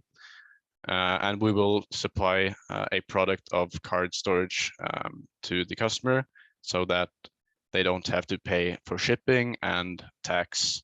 So you can also transfer ownership of the card faster and safer. Some more technology. You can see the grading machine in the top right corner. The green and yellow and red flags are the parameters they use to grade potatoes. We will remove those parameters and insert our own to grade the cards. And then we will use blockchain technology to receive payments, to upkeep the database with all the registered cards, and also to to be like a place where people can come and buy and sell their cards, like a marketplace. And also when you grade the card, you kind of mint an NFT at the same time, so it gets registered. The market is expanding rapidly. In the next 5 years, it will probably 5x. And there's good operating margins. And also a lot of people like to grade cards because it's a good investment. And yeah, so it's only good stuff on the market side. To expand further, we can use smartphone cameras when the hardware gets good enough, but it will probably never get as good as the grading at the company because you have perfect lighting and stuff like that, and lasers. So we could have a secondary market for the phone graded cards. We could also open for grading of other collectibles like coins and notes and magazines. So here are the sources, and this is a graded card. Yeah, that's about it. Great. Thank you, Adrian. Yes. So while the judges are inputting their scores, we can call up the next presenter, and that's going to be Howie Knock.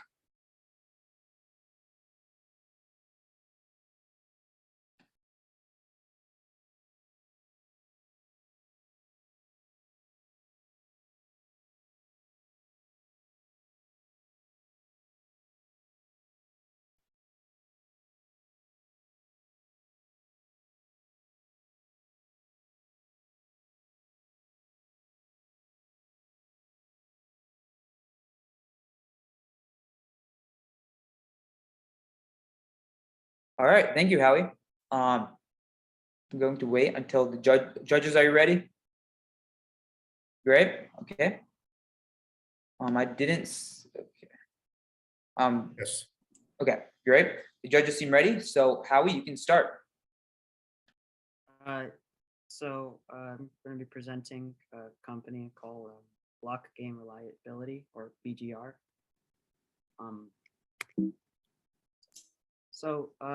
Howie, there's something wrong with your sound. I can barely hear you.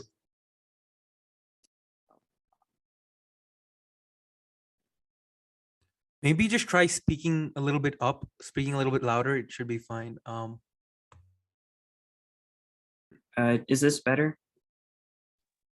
Yeah. That's far better. Yeah. Great. Yes. Great. Okay, cool.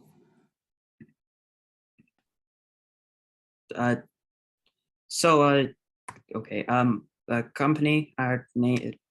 All right. So the name of the company is Block Game Reliability, or BGR, and so the problem that I'm addressing is that many companies don't have a strong way to combat piracy and version authenticity. And it's like, according to CNBC, for $74 million were lost, and 2.5 billion or 2.5 billion pirated games were downloaded in 2016. And this is even true with software like Microsoft Office, where illegal copies or activation keys can be distributed. So the main idea of this company is to have the game companies sell their software along with an NFT to verify the authenticity of the game, and also implement other anti-piracy methods that'll make it harder to pirate than current methods, but there's still ways that people could get around that. The main idea behind this is that the software can only be used if it holds the NFT, and it'll be verified with the unique hash through the blockchain. So for the choice of blockchain, I'd go with Solana because it's highly versatile at low gas fees, and it's a lot of people are using it, and it's quickly growing with lots of widespread implementation. So some current piracy prevention methods that I thought I would address are user agreements, and people just really ignore that, and also product keys, which, as I said before, can be obtained with other methods, like looking at Microsoft Office.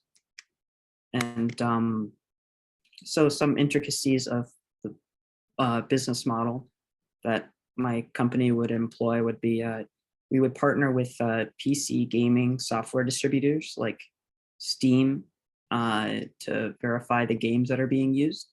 And this would be done with a cost-driven cost structure, which would be focusing on automation.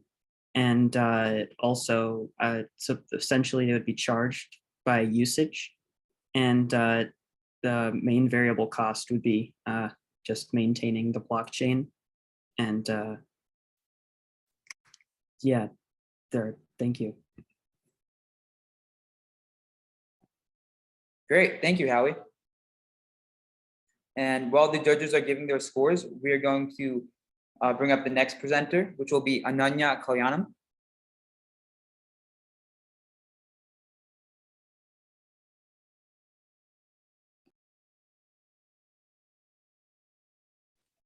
Hi, my partner is sharing her screen. Okay.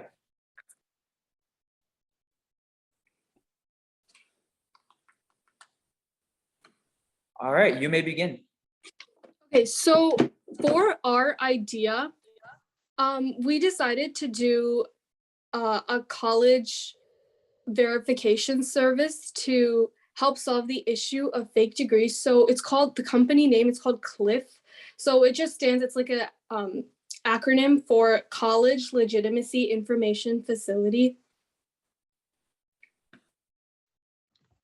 And so the problem with fake degrees is that in today's world, college degrees are really significant for helping people get opportunities and jobs. And studies show that about 65% of all jobs require a college degree.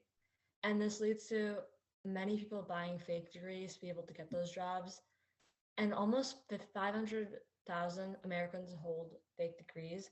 And this can be detrimental because those people don't have experience in the field because they didn't actually get the degree. And so those people are hired in fields such as healthcare. It can be very dangerous to the public. And so our potential solution is to use blockchains to verify the degrees.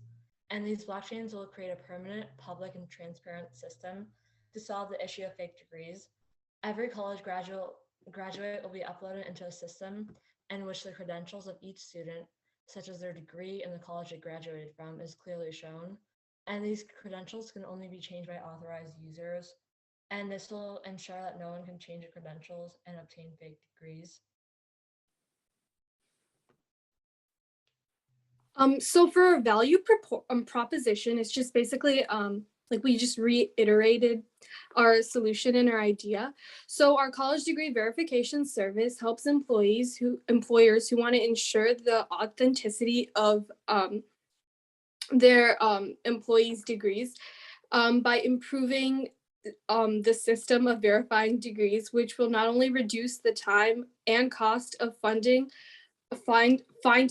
authentic employees, but will also prevent unwanted risks in any professional field. So these risks could be like, say someone fakes a medical degree and then they go and they're a doctor, like obviously that's a risk to the patients and those around them. For customers and market, we just combine these together. The customers of the solution can be any sort of employment-oriented service, such as LinkedIn. Many individuals connect professionally through LinkedIn, and so LinkedIn can use this blockchain system as a tool to verify the degrees of each person. They can show a verify symbol, such as a check mark, next to the degrees that they know are real using the blockchain system. So if an individual, for example, purchases a Harvard degree through a degree mills are just like these companies which distribute degrees for a fee. And they show it to a company in an attempt to get a well-respected position. That company can verify it through LinkedIn or any sort of employment-oriented service if they're skeptical. So this can not only benefit the employers, but a large market of employers can amass through this idea. And so this idea actually has many expansion opportunities. So we don't just need to focus on college degrees. We can also go into other like certifications such as passport verification, CPR, scuba diving, and skydiving. And we can use the exact same type of system that just do it so it would include those different types of services? So any idea always comes with setbacks. So here are some potential setbacks of this idea. It may take a long time to implement, as the credentials of every college graduate will need to be entered into the system.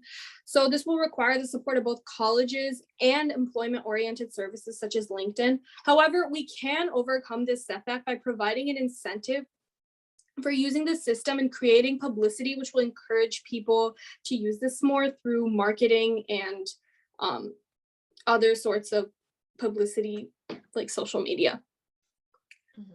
We think that this idea will really help. It will benefit everyone, like people who are looking for employees, and the employees themselves. And that's our idea. Great, thank you. Thank you guys. And while we're waiting for the judges to put in their scores, we are going to have Enes Yilmaz next. And I might be pronouncing a lot of names wrong, so if I am, just please let me know.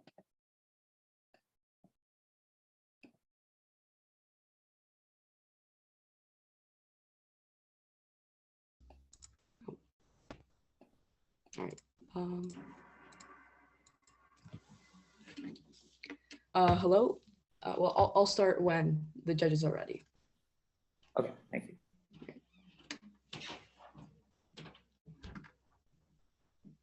Okay, the judges have inputted their score, so Okay. you are good to go. All right. Hello, I'm Inez Yilmaz, and I'm an avid customer of many movie theaters, especially AMC movie theaters. And I have noticed before COVID hit, many AMC movie theaters were jam-packed with so many customers and viewers. However, after COVID hit, I've clearly seen that there have been so many empty seats. As a customer, I definitely like that there are so many empty seats, but from a business aspect, it's very sad for these companies because of the loss of so many customers. And just let's let the facts speak for themselves. AMC movie theater sales fell by 89% by the end of 2020. Their stock fell by 56% in the past 6 months, and they've seen a loss of $344 million in just one quarter. Next, I'd like to talk about how AMC could use NFTs to profit and have it most advantageous for them. I chose that AMC should use Polygon as a cryptocurrency and blockchain for their NFTs because of their low gas fees for more net profit. And in fact, we have an example of this.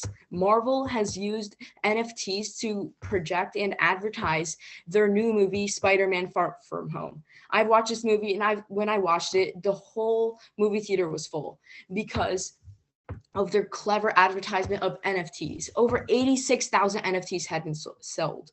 In fact, because of this, Spider-Man Far From Home became the 8th largest and highest grossing movie of all time. Next, if celebrities bought movie theater tickets, it would be broadcasted upon the blockchain, meaning that their followers, which is over 200 million, could see that they're visiting such and such movie theater, meaning that they can visit, bringing in new and old customers to these movie theater companies. Next, I'd like to talk about other job opportunities and other opportunities that AMC theaters or any theater industry or movie industry could benefit from by using NFTs. For example, currently there are 100,000 employees working in the theater industry, but it declined by 8.5% because of COVID issues and other issues. However, if they adapted to NFTs because of celebrities, they can easily advance their customer rate. And also, they can have passive income. Passive income for movie theaters is very rare, as once you buy a ticket, that's all the income they get from one customer. However, if they turn their movie tickets into NFTs, they can earn royalties from being the creator of an NFT, and every time a movie ticket is sold, they can earn 10% back from customer to customer.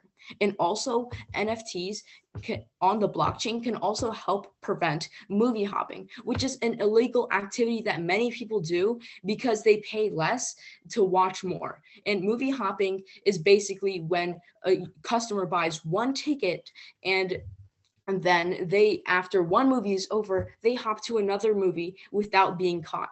However, because of the natural authenticity of the blockchain itself, the employees at that specific movie theater can check if they have authorization to watch a certain movie. And this is why movie theaters need to adapt to NFTs and the blockchain for authenticity reasons and to drastically help their business, because it's a dying business as of now. And if they want any chance of reviving the movie industry, they have to adapt to NFTs and the blockchain. Thank you. Okay, thank you. All right, and up next we have Abnar Fatima.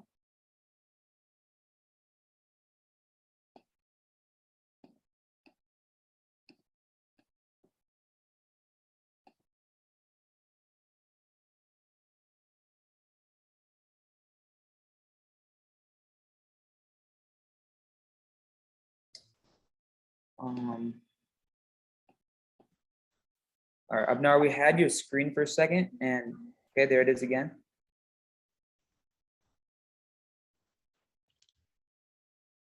And you may begin.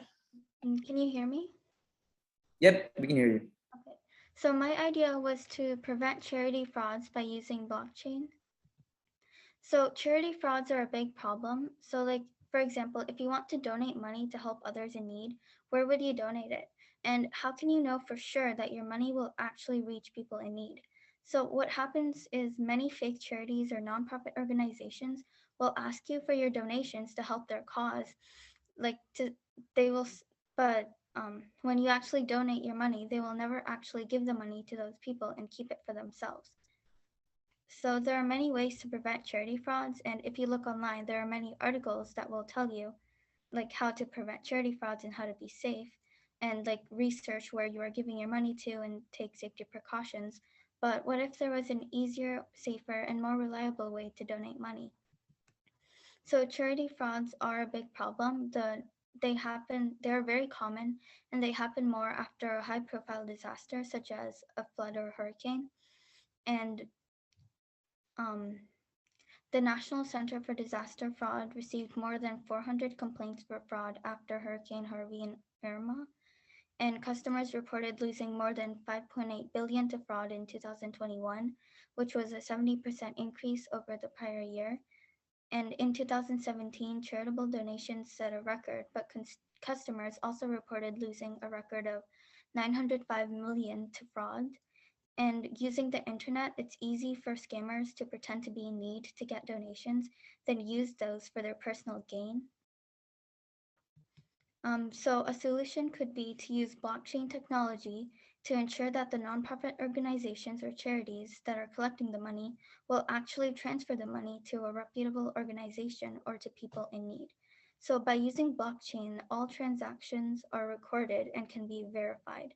There could be like a code that looks into where the charity organization is sending the money, and it can verify that wherever they're sending it to is a reputable organization and not just a personal bank account. And if it is a personal bank account, it could prevent or block the transfer from occurring, and it could also report the charity as being questionable so others won't donate their money in the future to that charity. And blockchain could also ensure that all of the money received that was promised to be donated gets transferred to a reputable organization. And blockchain can also prevent scammers from like altering the amount of money that was donated by donors. So this will help donors worldwide who want to donate to a nonprofit organization. They no longer have to worry about being scammed or research and take safety precautions. And it can provide a faster and safer and more secure way to ensure that their money is being donated and will reach people who actually need it. And this can also help the people in need because they will receive all donations meant for them. And the market would be worldwide, and the customers would be anyone who wants to donate money. Thank you. Okay, thank you, Ebnar. And up next, we have Zaina Wahab. So you Hello. can share let your me see. screen and All right, is it sharing? yeah. Okay. But you don't start yet. All right. And then Runmai is my partner.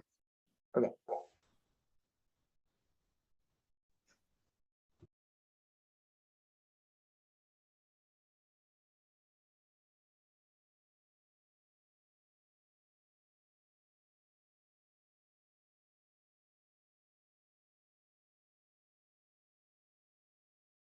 Okay. So you guys can get started. Okay, thank you. So this is Crypto Car. And so the problem at hand. In today's day and age, driving can seem like a chore that gives you very little benefits besides transportation. Electric cars can seem too expensive and only seem to help the environment as a positive. Do you ever wish that driving far could give you additional benefits besides transportation? Do you want to gain money and limit your spending on gas, or even gain more money from having a car that doesn't use gas? Well, we have the solution for you. So the solution to this is that the customers are going to be the drivers, and our main point is to make car NFTs. So what we did is, if you make a car an NFT, you get points if you buy them, and you get more points if you buy an electric car, because that will not harm the environment. You also gain 50% of the points from a used car sold to you. The points will be applied to your crypto. Oh wait, it paused for her. The points will be applied to a crypto car user, and you can turn points into cash. And another way to get points would be to travel distances and get points that would benefit you with cash. So as you drive to more destinations, or if you're on a car trip, you'll get more points that you can convert into cash. And so anytime you go to these gas stations or restroom stops, you can cash out money anytime from a blockchain through an app. And there will be cash out stops from our company at restrooms to track your points. Can you guys hear me? Yeah, I can hear you. Okay. Sorry, I think my internet just lagged. Okay. It's fine. So why will this work? Plus benefits. So these points are really similar to mileage when you get if you fly somewhere, and those points add up. And if you have like a certain amount of points, you can go to their website and like buy stuff. So it's like a similar idea. She paused again. Oh wait. Hello? Okay, wait, continue. I can hear you again. Okay. So it also increases the use of electric cars due to higher points. Also, a reused car can limit the spending of new cars. Driving no longer just wastes time and gas money. And also we have like this idea of having different levels of card membership. I think this is also an idea which other people have used. So like, for example, let's just say Mark drives 15,000 miles for a month and has been a gold card member for 3 months. So that is why we give him like extra 5% of his points. And some setbacks and how to overcome them. So some setbacks that you might think of is some people might be able to track distances through the points. So maybe somebody might figure out how to calculate the distances you drive from the points, say if they were tracked online. All the transactions you would think would be public, there could be privacy problems, and you could be stealing cars because you could be seeing which cars have more mileage. So our solution is we would use Monero. So Monero is, unlike Ethereum, the transactions are all confidential and untraceable. So it would not be possible to track the points. And so you would also be anonymous when cashing out the points at each stop. And this wouldn't be automatic. So every time you cash out, you don't get money immediately. You can get points over time and cash out whenever you want. And at each cash out stop, there will be a confirmation code just to make sure nobody's stealing your information or points you could earn. And we forgot to mention this. Of course, the audience would be drivers and people who may be driving long distances. And like as a hypothetical, a way this could like definitely benefit people. Say you're on like a car trip to like Canada or something, and you have like these 5 kids and they're kind of wasting all of your gas money. Hey, you want to get your points, right? You don't want to take these kids on a whole 15-hour road trip and waste your points and waste your gas and money. So this could be a way to benefit and save your money. Thank you. Okay, thank you. So up next we have Amrita Cushing.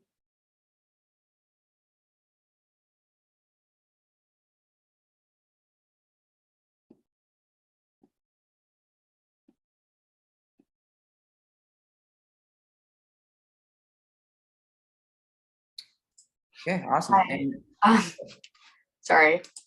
you good? You can get started. Okay. Let me try and figure out how to. Okay. There we go. Hi, I'm Amrita Cushing, and my product is the Intellect Card. So the problem I chose to like come up with a solution for is that in today's world, unfortunately, a lot of students don't have complete control or knowledge about information that they are associated with. And transcripts and meal cards are some of examples. So we know that transcripts hold records of pretty much everything that a student has done and everything during their school years. But unfortunately, the students themselves can't see this. Only the teachers and the schools can. This could actually lead to some stress to the students because they aren't sure of what's on it, and they may feel like they don't have a sense of control. And yeah, they might just be tense about, oh, what are the colleges reading about me? And further, colleges, I recently learned that they provide meal cards, which are basically cards that you use to buy your meals. Pretty self-explanatory. But the thing with these meal cards is that someone can take your meal card and the school's not really going to know that it's not theirs, that it's yours. So this could be something that people take advantage of to like bully students, and that could be really stressful, and it could increase a student's anxiety and nervousness during this time period. And I'm pretty sure I don't need to tell you that students are already super tensed at this time period in their lives about, and they're all worried about their future. I'm one of those students. And I don't think we really need any more factors to increase the tension. So the Intellect Card helps students lead a life with much less complications and stress. So this all-in-one card, it basically contains all the records of the student, and this is partially owned by the student and their school. So this way the student can also see their transcripts, their all their records, as well as the school. They can, this is helpful for them because it like allows them to be, it gives them like a sense of control over what's happening to them, so that they know what's on it. And also, let's say they have something on their transcript that they don't like, but if they know that it's there, they can work towards making it better so that they seem more appealable to future colleges or employers they may apply to. And this could be a good product that can be marketed to all educational administrations across the globe. So how does blockchain relate to the solution? This card can be can help people access their information pretty easily, and it can record the information using blockchain. So blockchain would make sure that this information isn't changed or hacked, so that the users don't need to worry about someone like changing their private information. Also, since the IDs are basically just numbers and letters, people won't be able to associate an ID with a person. So you don't really have to worry about other people knowing your confidential stuff. And the only people who would know what your ID is you and your school. So it'd be pretty nice. And also you get to decide who you give your ID to. So it's no one's really gonna know that it's you unless you give them your ID. So the setbacks to this product is time, money, and obviously people accepting this idea of blockchain and crypto and NFT and stuff. So I think that we can overcome these setbacks by enlightening people about crypto and blockchain and helping them better understand the advantages of this and how it's the next big thing. This week, Amrita, thank you. It has been 5 minutes. sorry. So thank you for your presentation. I'm sorry to cut you off like that, but we do It's have fine, to sorry. get to everyone. Okay, and Leo, you and your team can get ready.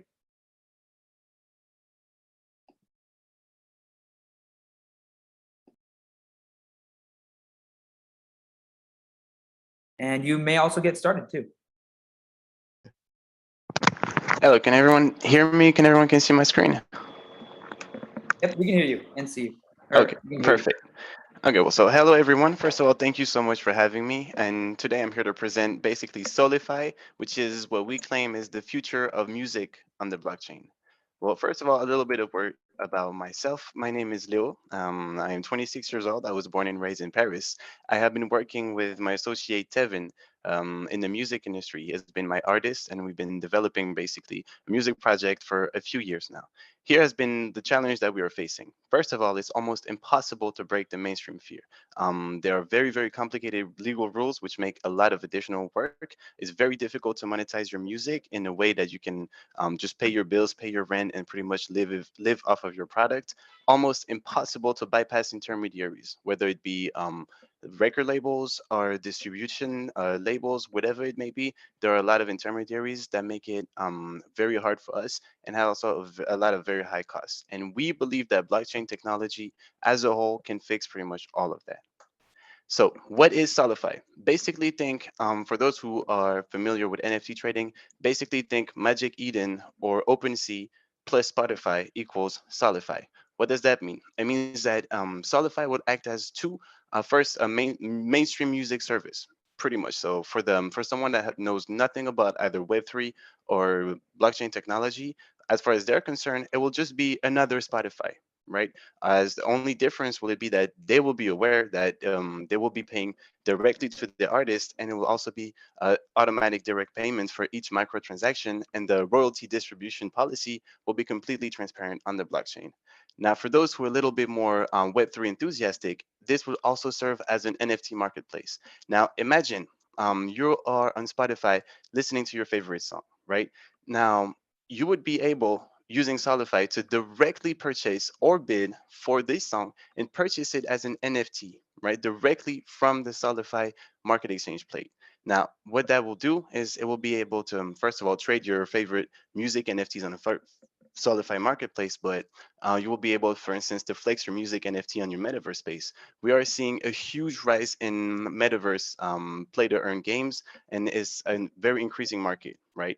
Now, when you think about a game like Sandbox, you see that people, they're marketing themselves. They're using Sandbox as a way to a real estate agency. They trade cars, et cetera, et cetera. Now, imagine if that person would have like some of the most popular songs as an NFT playing in their metaverse space. That would allow for them to have a lot of publicity, and that creates a whole new economy that would allow for all of us, the creators, the investors, and the music fans, to get money off of it. Of course, it will be an automatization process. We wanted to make it as user-friendly as possible, whether it be from the music consumer or from the music creator. You just simply upload your WAV files, your master files, your MP3 files, whichever it may be, fill out a form, and automatically you're listed. You can be traded on the marketplace, and you can be streamed on the streaming service. Now, how will we implement it, right? Well, first of all, we're obviously on the Web 2, on the metaverse, but we want to use the Solana blockchain, obviously for low transaction fees and for the environmental question. Who will be involved? Definitely the key partners that we will be going for will be the labels and the artists. Why? Because we need their catalog for us to be mainstream in order to break the entries from and create mass adoption for blockchain technology as a whole. And obviously IP storage organizations such as BMI or SACEM in France, whichever, right? Because we are going to need to have their support in order to make sure that everything runs smoothly and we're able to be especially a mainstream music service. So obviously, who will be targeted for the streaming service? Pretty much everyone with internet access. But for the NFT marketplace, also we're going to obviously target metaverse enthusiasts, crypto traders, creators, etc. Right? Through which channel we will market it? Well, obviously Web2, the press, and as we remember with the Beats headphones, if we have the partnership with the artists and the labels, it will take no time for us to become a household name.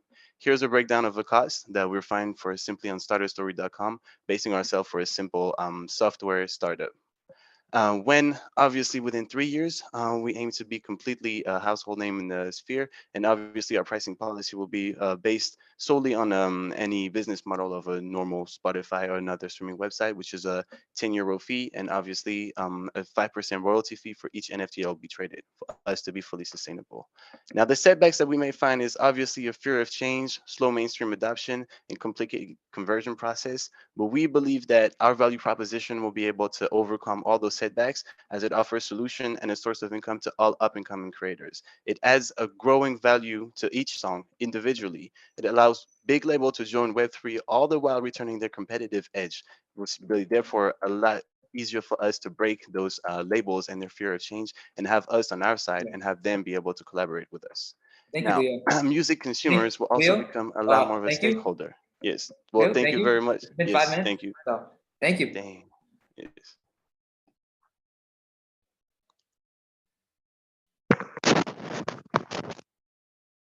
So next up we have Harley Genovese. Can you see my screen? Yes, we can see your screen. Yep. Okay. And you may begin. Okay. So my idea was using NFT technology in healthcare. So in America, we're facing an opioid epidemic. Many people misuse their prescriptions and they become addicted to drugs. And this not only affects like the economy, it affects society, how we grow as a society.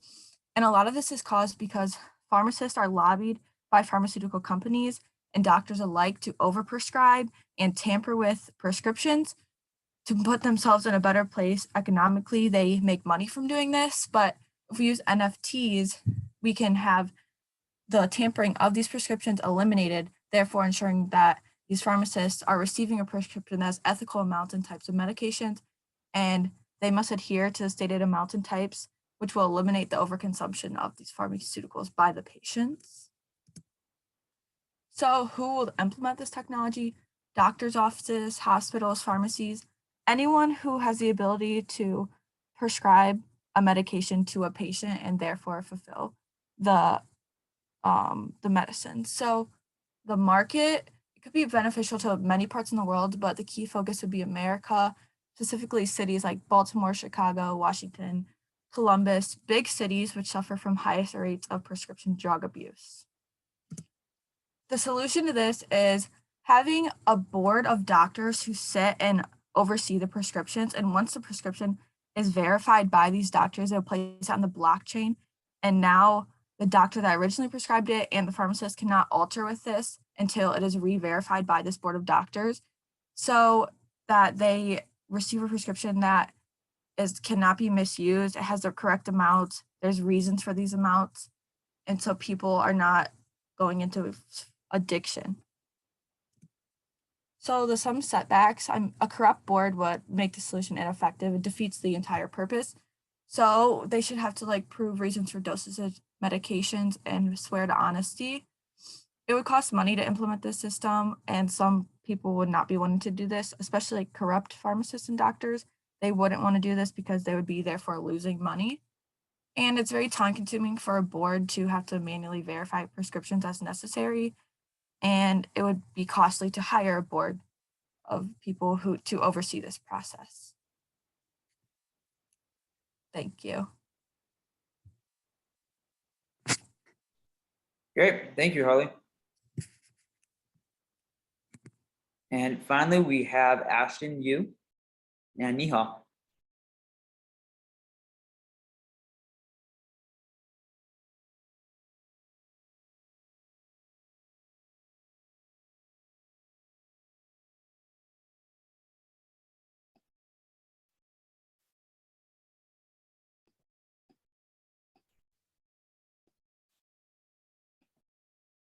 All right. So for today's wait, hackathon. Wait. Give me, sorry, Ashton, give us one moment. Okay. I'll let you know when to begin. All right. Okay. You guys may start. All right. So for today's hackathon, we came up with the idea of making a product that would automate the insurance industry. So with current insurance companies, we see that the process of getting insured, especially with accidents, is very slow. This is because of third-party verification, where other companies need to verify if an accident was to actually occur. And also there's the lack of digitalization, where there is a delay in manual labor with a possible source of error. So that brings us to who specifically are we selling our product to? We're automating the process of receiving claims through insurance, so this would benefit any insurance company. We have a large market for this product since large insurance companies are everywhere around the world. We'd be marketing it to any company that wants a competitive advantage over other companies, regardless of where they're located. So how are we bringing value to these companies and giving them that competitive advantage? By automating the process of claimants receiving the claims they need when a potential accident occurs, our solution will involve smart contracts, which are digital and completely automated, which would save a lot of time for these companies. That way, insurance companies don't have to invest as many resources into human labor to process these claims. Smart contracts are also much more transparent than a normal contract, which would translate into less of an execution risk, ensuring that a company's business plans will be successful when they're put into action. Unlike paper contracts, these smart contracts are also digital and less intermediaries are needed to be involved or hired by companies to keep track of these contracts and store them. And finally, since smart contracts are on the blockchain, it's very hard to tamper with them, and there's increased security to these contracts compared with a conventional contract. So essentially, these smart contracts are how we implemented the blockchain within our automation of insurance claims. We'll have smart contracts that recognize when an accident occurs, and this will automatically provide money to claimants through a mutually agreed upon contract that the insurance company and claimant had formed before the accident. This could be applied to nearly every contract that insurance companies currently have with their consumers and would increase their efficiency across the board. Now, some possible negatives of using these smart contracts are flexibility, because smart contracts are made with code and are logic-based. So a weakness with them is that with many contracts, there are subjective terms that can't be processed by a logic-based system. Terms such as good faith or reasonable can't be processed by code. And so due to these constraints, not every contract can be automated, but most contracts still can, and therefore this still reduces the cost of each company. There's also legal ramifications, because since smart contracts reduce the dependence on lawyers, it is very important that those involved have to be aware of the legal ramifications that the contract has on any law, meaning that they have to make sure the contract they sign is actually legal. We were also going to initially make a front-end system that connects to the back-end blockchain using a graphic design app named Figma. Unfortunately, due to time restraints, we have just the initial idea. Our idea is to create an app where the insured user is signed in and the smart contract checks for accidents reported using law enforcement reports of that accident. Then the contract goes into the blockchain to get information from the user and backtracks its way into making the user sending a user the estimate of the insured costs and the next steps. Thank you for your time and consideration. Great, thank you, Nihal and Ashton. So that about wraps it up. That's all of the contestants who have went. I'm going to let the judges grade, and I'll give them a few moments.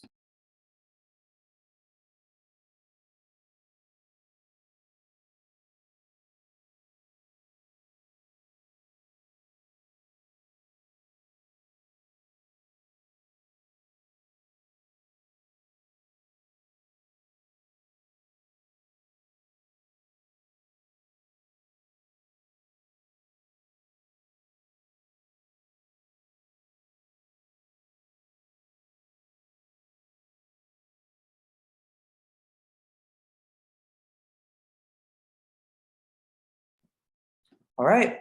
Well, that about wraps it up. All the teams have presented, and the judges have judged everyone. So I will now hand it off to Surya, but just again, I just want to give a big round of thank yous to Mr. Harmon and sorry, I got a message. And Mr. Sapko. So thank you guys so much for being here, create the projects. We would not have been able to do this without you guys. Did any of you want to say, give any words? Sure. Nice ideas. It was hard to tell the high schoolers from the adults because you really stepped up your game. So well done. And it's going to be interesting as this technology impacts society, and we find some interesting use cases to help society, and also maybe not as society impactful, but to also help some of these different business verticals.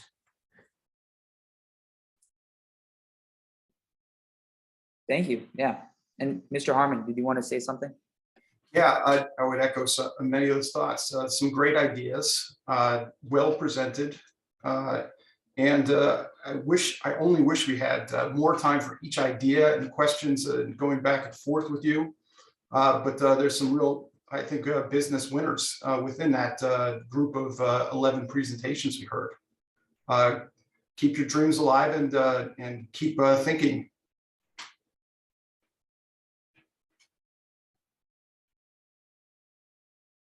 Great, thank you guys so much. And like you said, I would agree. This technology has become very useful, and we are seeing some potential changes for our future. And that was the whole purpose of this hackathon. We wanted to teach people, especially high schoolers, who might not have been familiar with what blockchain was, even this morning, to now understanding what are some of the uses and what are some of the uses for society that we can use by implementing this blockchain technology. So that was really something that we wanted to give to these students. And we are so happy by the amount of effort and what we've seen through these projects. So thank you to all the participants who have made these projects, because we are very proud of all of you for making and understanding what blockchain is and its capabilities.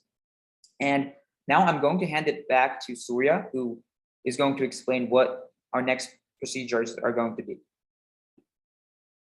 Hey guys, so right now we're just tabulating the final results and cross-checking them. Within 4 minutes, we'll have basically our award ceremony, and we'll basically be listing first, second, and third place prizes. I can hand it back off to Pranav or Mark to discuss what the prizes are exactly, and also the bonus prizes, which are DAHS NFTs. And just a note, the international competition had 12 submissions submitted via video. So the international participants over the age of 18, your winners list first, second, and third will be published within the next 24 hours, since we still have to go through those videos. So thank you all for participating. It's been great. And just sit tight for about 4 or 5 minutes, and then we'll begin the award ceremony.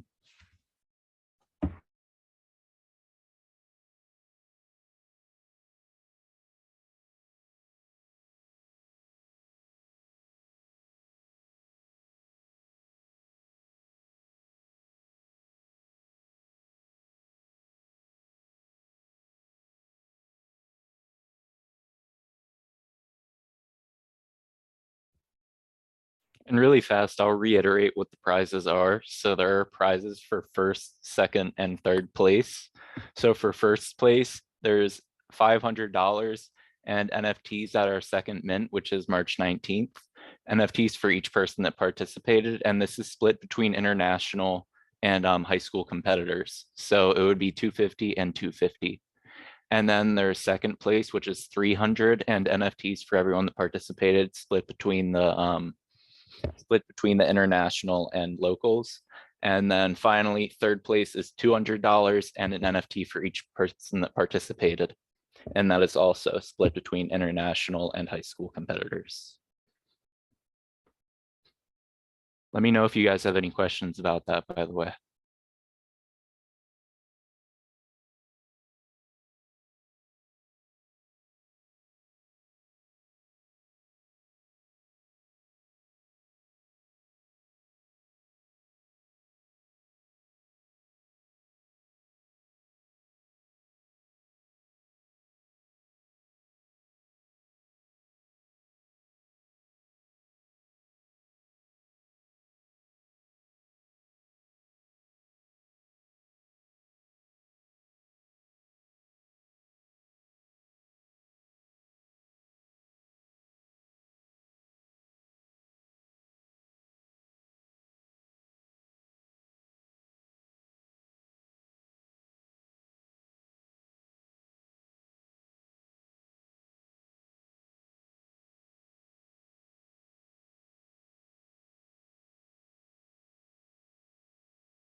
Hey guys, so while the final places are being tabulated, I just wanted to let you guys know that even if you didn't win first, second, or third place, every single person competing here today will receive a whitelist spot to buy a DAHS NFT on our second stage mint on March 19th. And what this basically means is all of you will be eligible to apply for our $20,000 DAHS scholarship. So as Pranav said, when this hackathon started off this past weekend, we were able to raise $40,000 in 17 minutes. And we're basically dedicating $20,000 of that $40,000 raised to give back to the community as scholarship. So I encourage every one of you to use this whitelist spot and to apply for that scholarship. Since it's meant for people like you, it's meant for people who are really enthusiastic about crypto and who are actively participating in stuff like this. So yeah, even if you don't win today, keep in mind you still get a certificate of participation, and along with that, you get a whitelist spot to buy a DAHS NFT, which basically makes you eligible for applying for the scholarships. And unlike other scholarships, competition is very low since it's a very selective crowd. So you're basically only competing against the people who are here today. And the scholarship applications open next weekend. So regardless of if you win or not, make sure to submit a scholarship application next weekend. And that's another chance. And then just another way for us to thank you for being here today. So without further ado, I'll hand it off to Pranav, who probably has the final results. Yes, I do. Thank you, Surya. And just before we move on, Surya, did you want to say something about the international participants? Oh yeah, definitely. So as I mentioned before, there's 12 people that submitted videos for the international round. Those videos will actually be judged after this tournament, and international participants over the age of 18 will be notified first, second, and third place basically within the next 4 hours, 5 hours after this event. But yeah, even if you did not win, you will be notified that as well, and you will receive a certificate of participation and those whitelist spots I mentioned. So yeah, regardless of your international or domestic participant, everyone will be eligible for the scholarship. So I encourage everyone to apply. And if you're in the international round, just sit tight as we grade the last few participants. And finally, I'll hand it back over to you. Yeah, thank you. And just to so that you guys know, the only international participants here, I believe, were Adrian and Leo. So both of your teams were the only international participants. So yeah, so I'm going to share my screen and we're going to get right into the closing ceremony.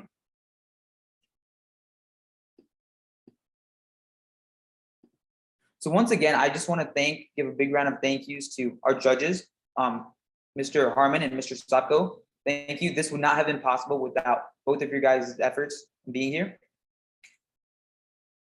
And the second thank you I want to give is to all of you for participating here today. When we thought about this hackathon a few months ago, our primary goal was so that we could educate our community about the blockchain and crypto space. And when we came here today at the beginning of the day, a lot of you were not sure what blockchain even was. And now you're able to make an entire presentation talking about the benefits of crypto and blockchain and how those concepts can be used to solve a real world problem. So we're really happy with what we were able to do in this hackathon, which was exactly what we wanted to do from the beginning. Now, this is where we're going to release the prizes and who gets them. So this is the moment you've been waiting for. So in third place, we have Abnar Fatima. So congratulations, Abnar. So you won $100 plus a DAHS NFT, which is worth 1 SOL right now. And if you're thinking 1 SOL, what is that? That's currently worth about $100, I believe. About I think like $80 to $100. So that's a very good amount. So we hope you enjoy your prize. And in the next few days or hours, we'll be giving you information about your prize. Now, in second place, we have the team of Ashton Yu and Nihal. So congratulations, guys. You guys won $150 plus 1 DAHS NFT, which again is worth 1 SOL. So congratulations, and we're really happy to see your project. Now in first place, drum roll please, we have the team of Satya. So Satya, congratulations. You won $250 plus a DAHS NFT, which is worth, again, 1 soul.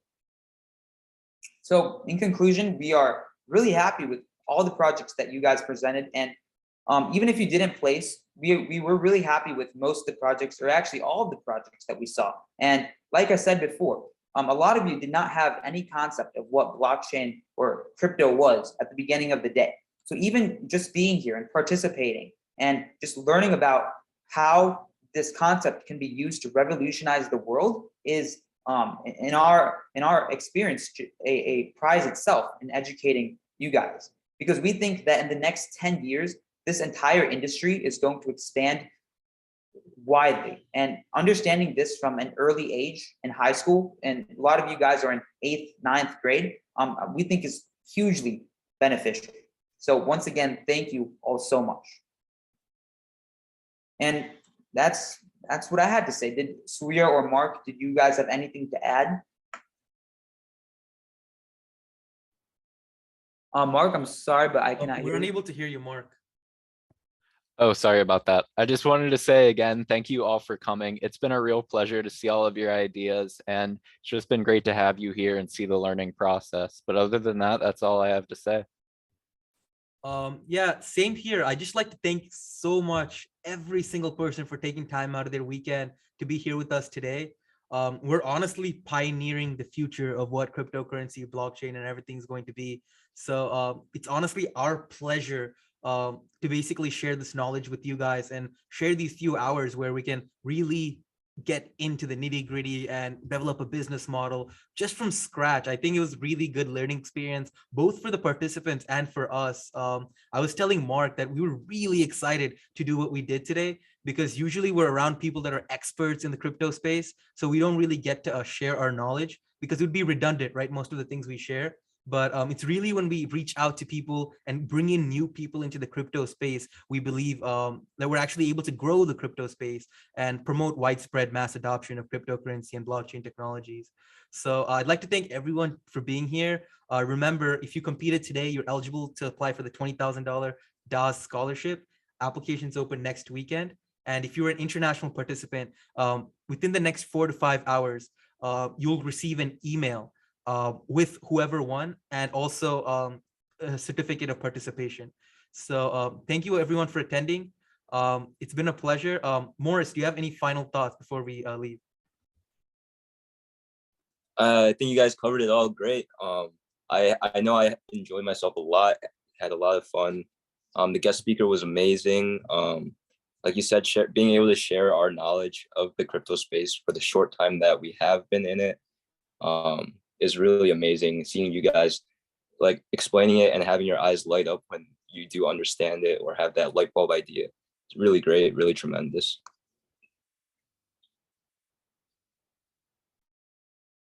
Well, awesome, guys. Well, I'll just stay around to see if anyone has any questions or any final comments. But other than that, this concludes the DAHS International Blockchain Hackathon. We thank everyone for being here. And yeah, thank you all for attending.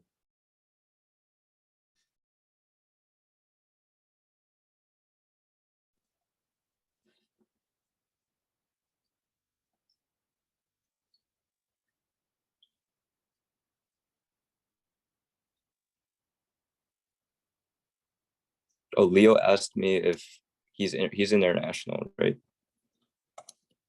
Yeah. Yeah, if you signed up through the international sign up link, you're in the international section. And the international section is just basically anyone who's not local to Ohio over the age of 18. So yeah, you would be falling under the international category.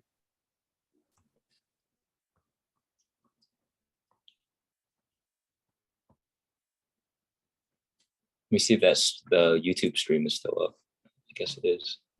Yeah, it definitely is. I'm gonna stop recording though. I think